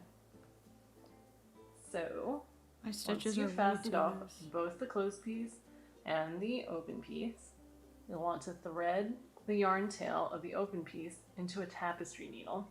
And you want to use a tapestry needle because the eye is quite big, which means it's going to be way easier for you to get your yarn through. And also, this tip is not sharp, so I mean, I wouldn't recommend poking yourself excessively with it, but it won't hurt. So first things first, let's say this pattern says that you want to attach the beak starting between rounds 7 and 8. You gotta find where rounds 7 and 8 are. Okay, got it. So remember, up stitch of the yellow open piece.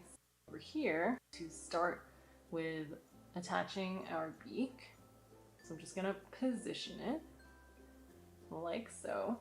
The top of the beak lines up with that point.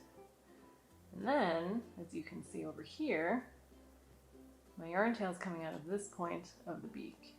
I'm going to therefore stick it into the closed piece and then around one of the stitches, and my goal is to bring it back up through this closed piece to a point that is in line with the next stitch of the yellow open piece. So They're literally, that's all they're gonna say. They're not gonna tell you where to put the freaking... Okay. Okay. I'm just gonna do my best. I'm just gonna freaking do my best.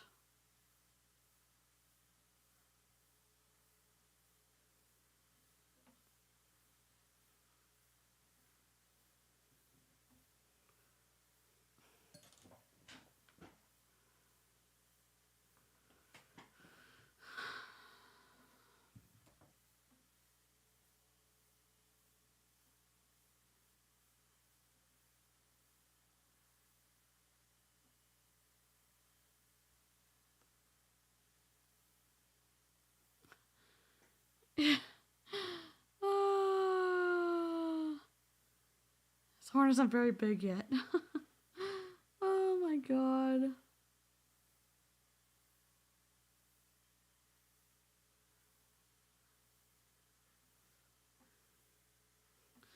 Oh my god.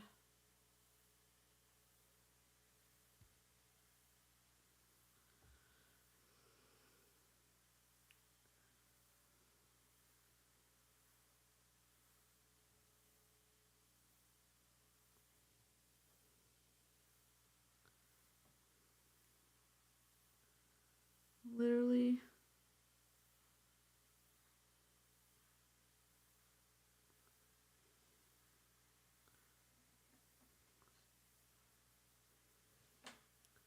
It's kind of a unicorn shape.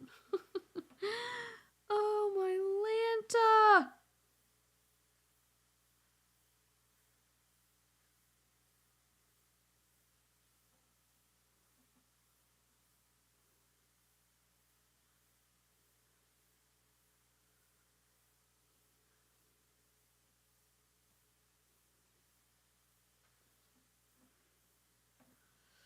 Oh shoot.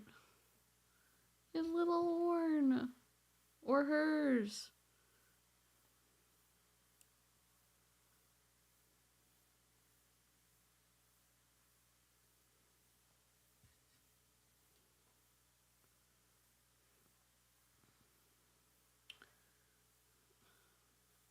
I think I'm off center. You know what? I don't freaking care at this point. I don't care.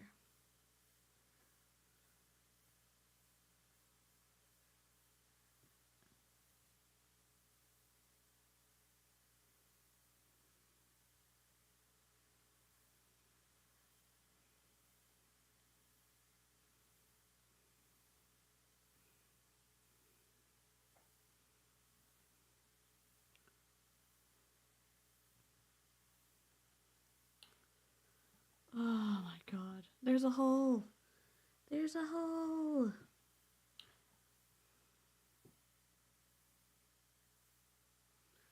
Craft with DC and read the directions a million times. And then get confused. Alright, let's see. We gotta close this hole up.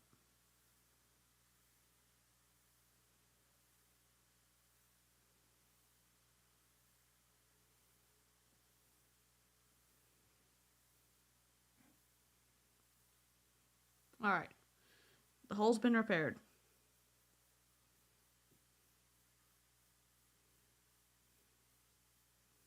I don't know if it... Is it gonna... Did I just lose my needle?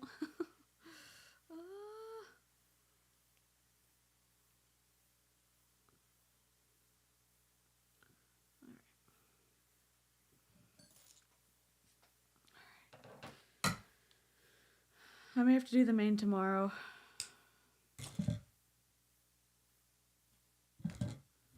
Because I didn't realize I was going to have such a trouble with reading everything. It's a little lopsided. It kind of is pointy, though. It's kind of pointy. Oh, finish the unicorn mane? What do you mean?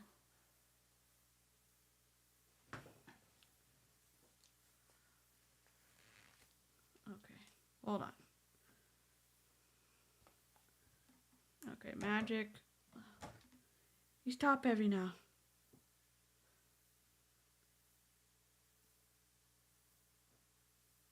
Oh, wrong one.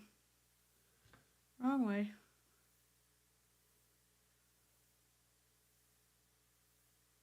Nope. Still wrong way.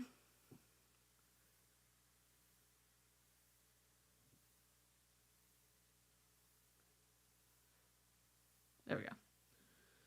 All right. 4 single crochet in the magic loop.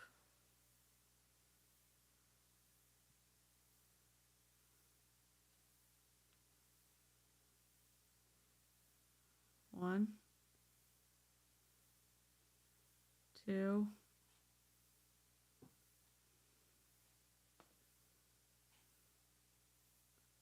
3, 4. Okay. And then where do we put? Okay, we put the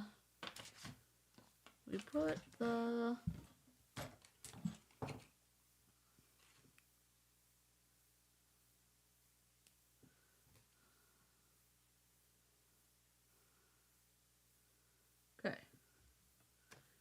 Increase times 4.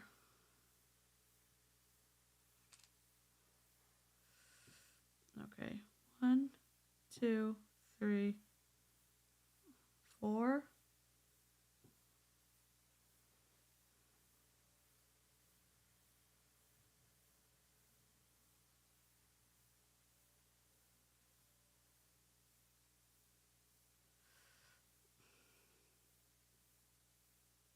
One,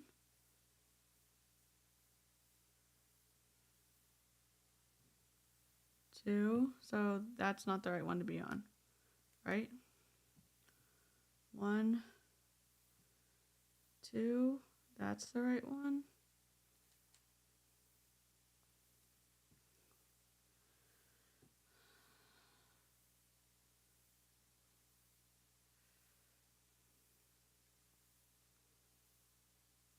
One, 2, 1, 2.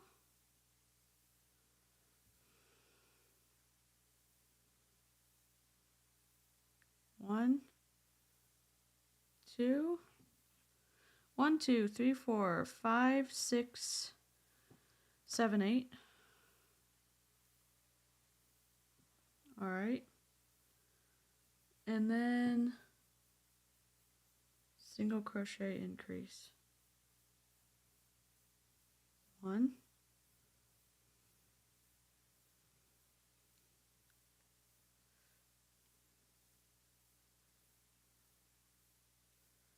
single crochet, increase,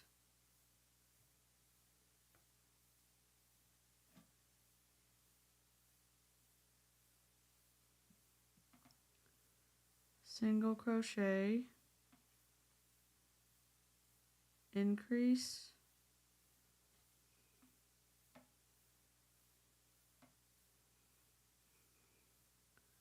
single crochet,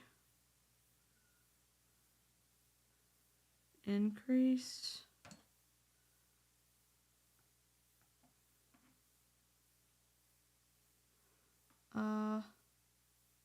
okay, single crochet, increase.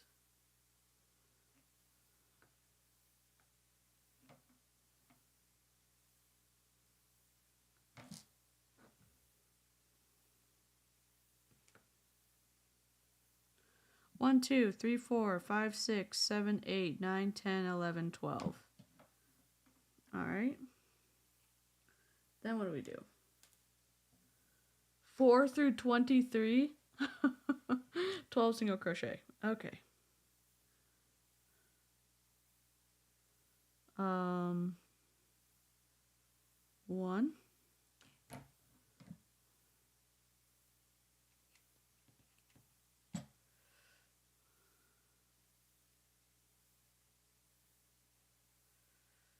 2,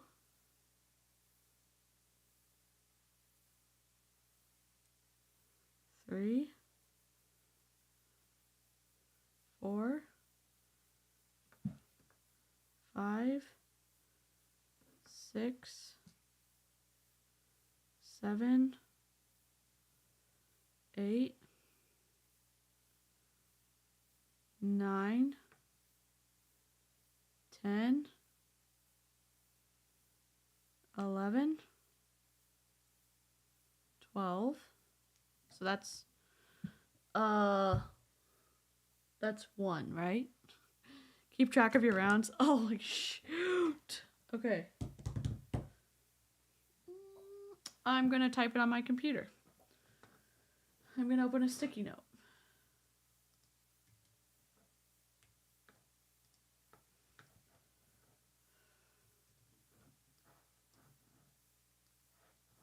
All right, so I've done 1.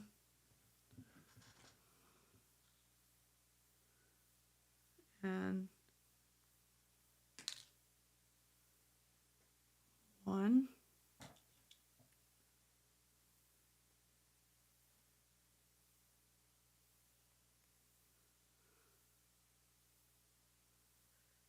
2, 3, 4, 5, 6, 7, 8, 9, 10, 11, 12. So that's 2, right? 1.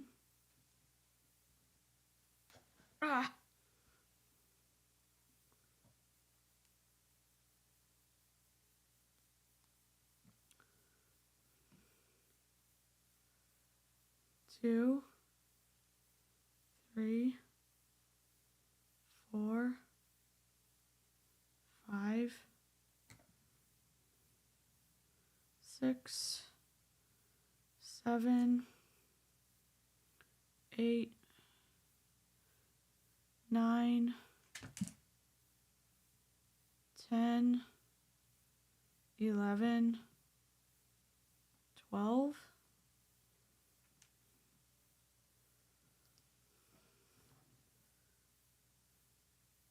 Interesting. Interesting.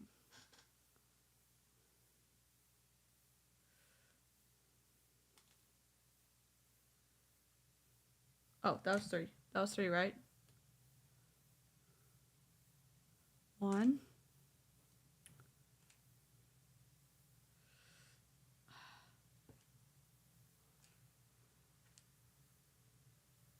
2, 3, 4, 5, 6, 7, 8, 9, 10,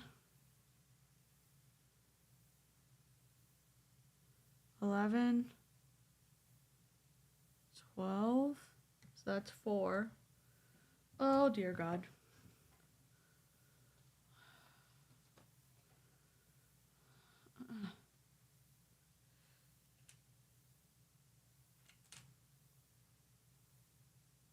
One. Oh. 1.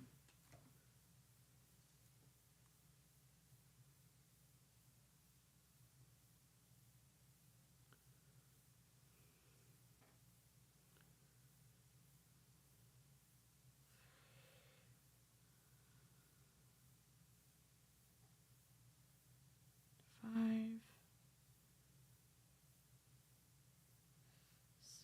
6.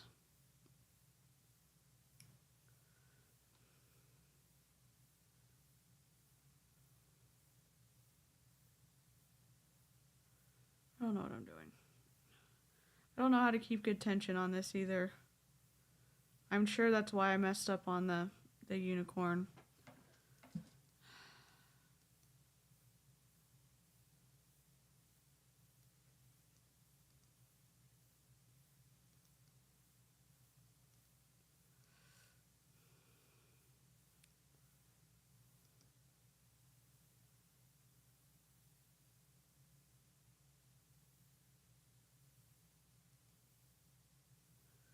Okay, that's 5. Oh no, I lost. It deleted it. Wait, is that 5?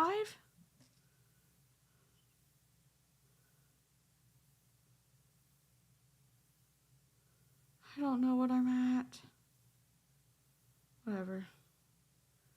If I'm off by 1, it's not going to be the end of the world. And I even put it through the wrong thing.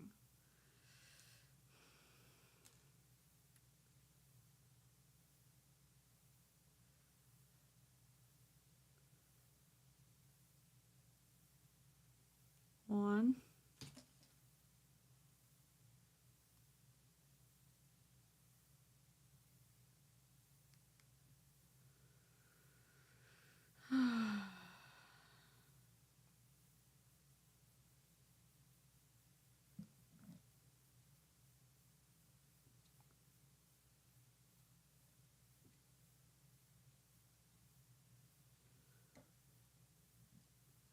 Okay, thanks, Fizz.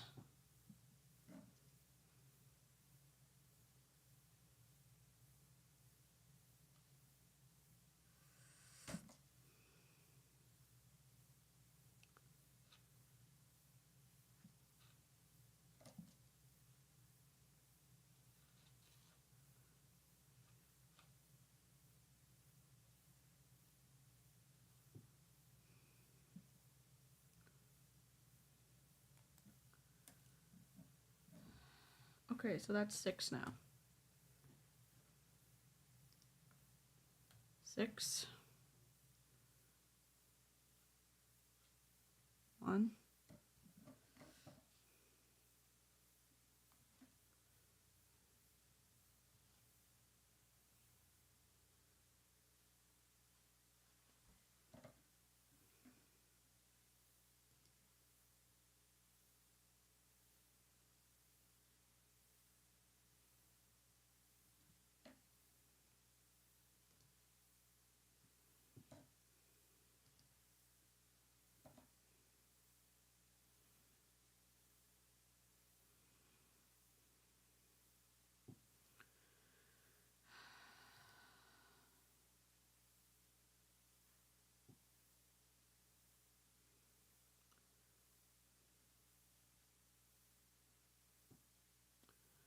12.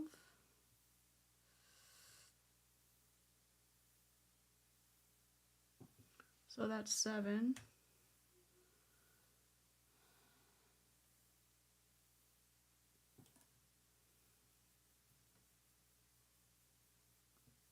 What I think I'm going to do is I'm just going to leave it open right here.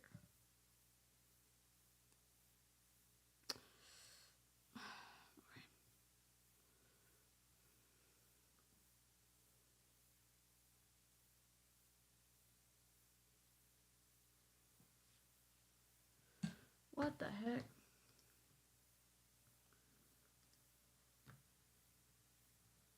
Alright, guys, I can't finish this tonight.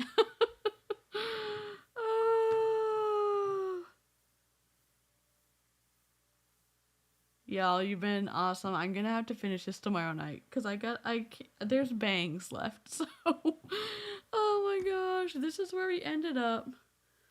Got some wobbly little arms. So I got the horn on. I have my notes. I'm on row 7.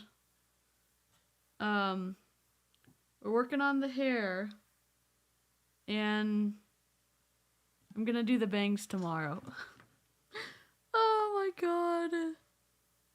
Thank you for all your help, Sky, and I will see you all in the next live stream. Good night.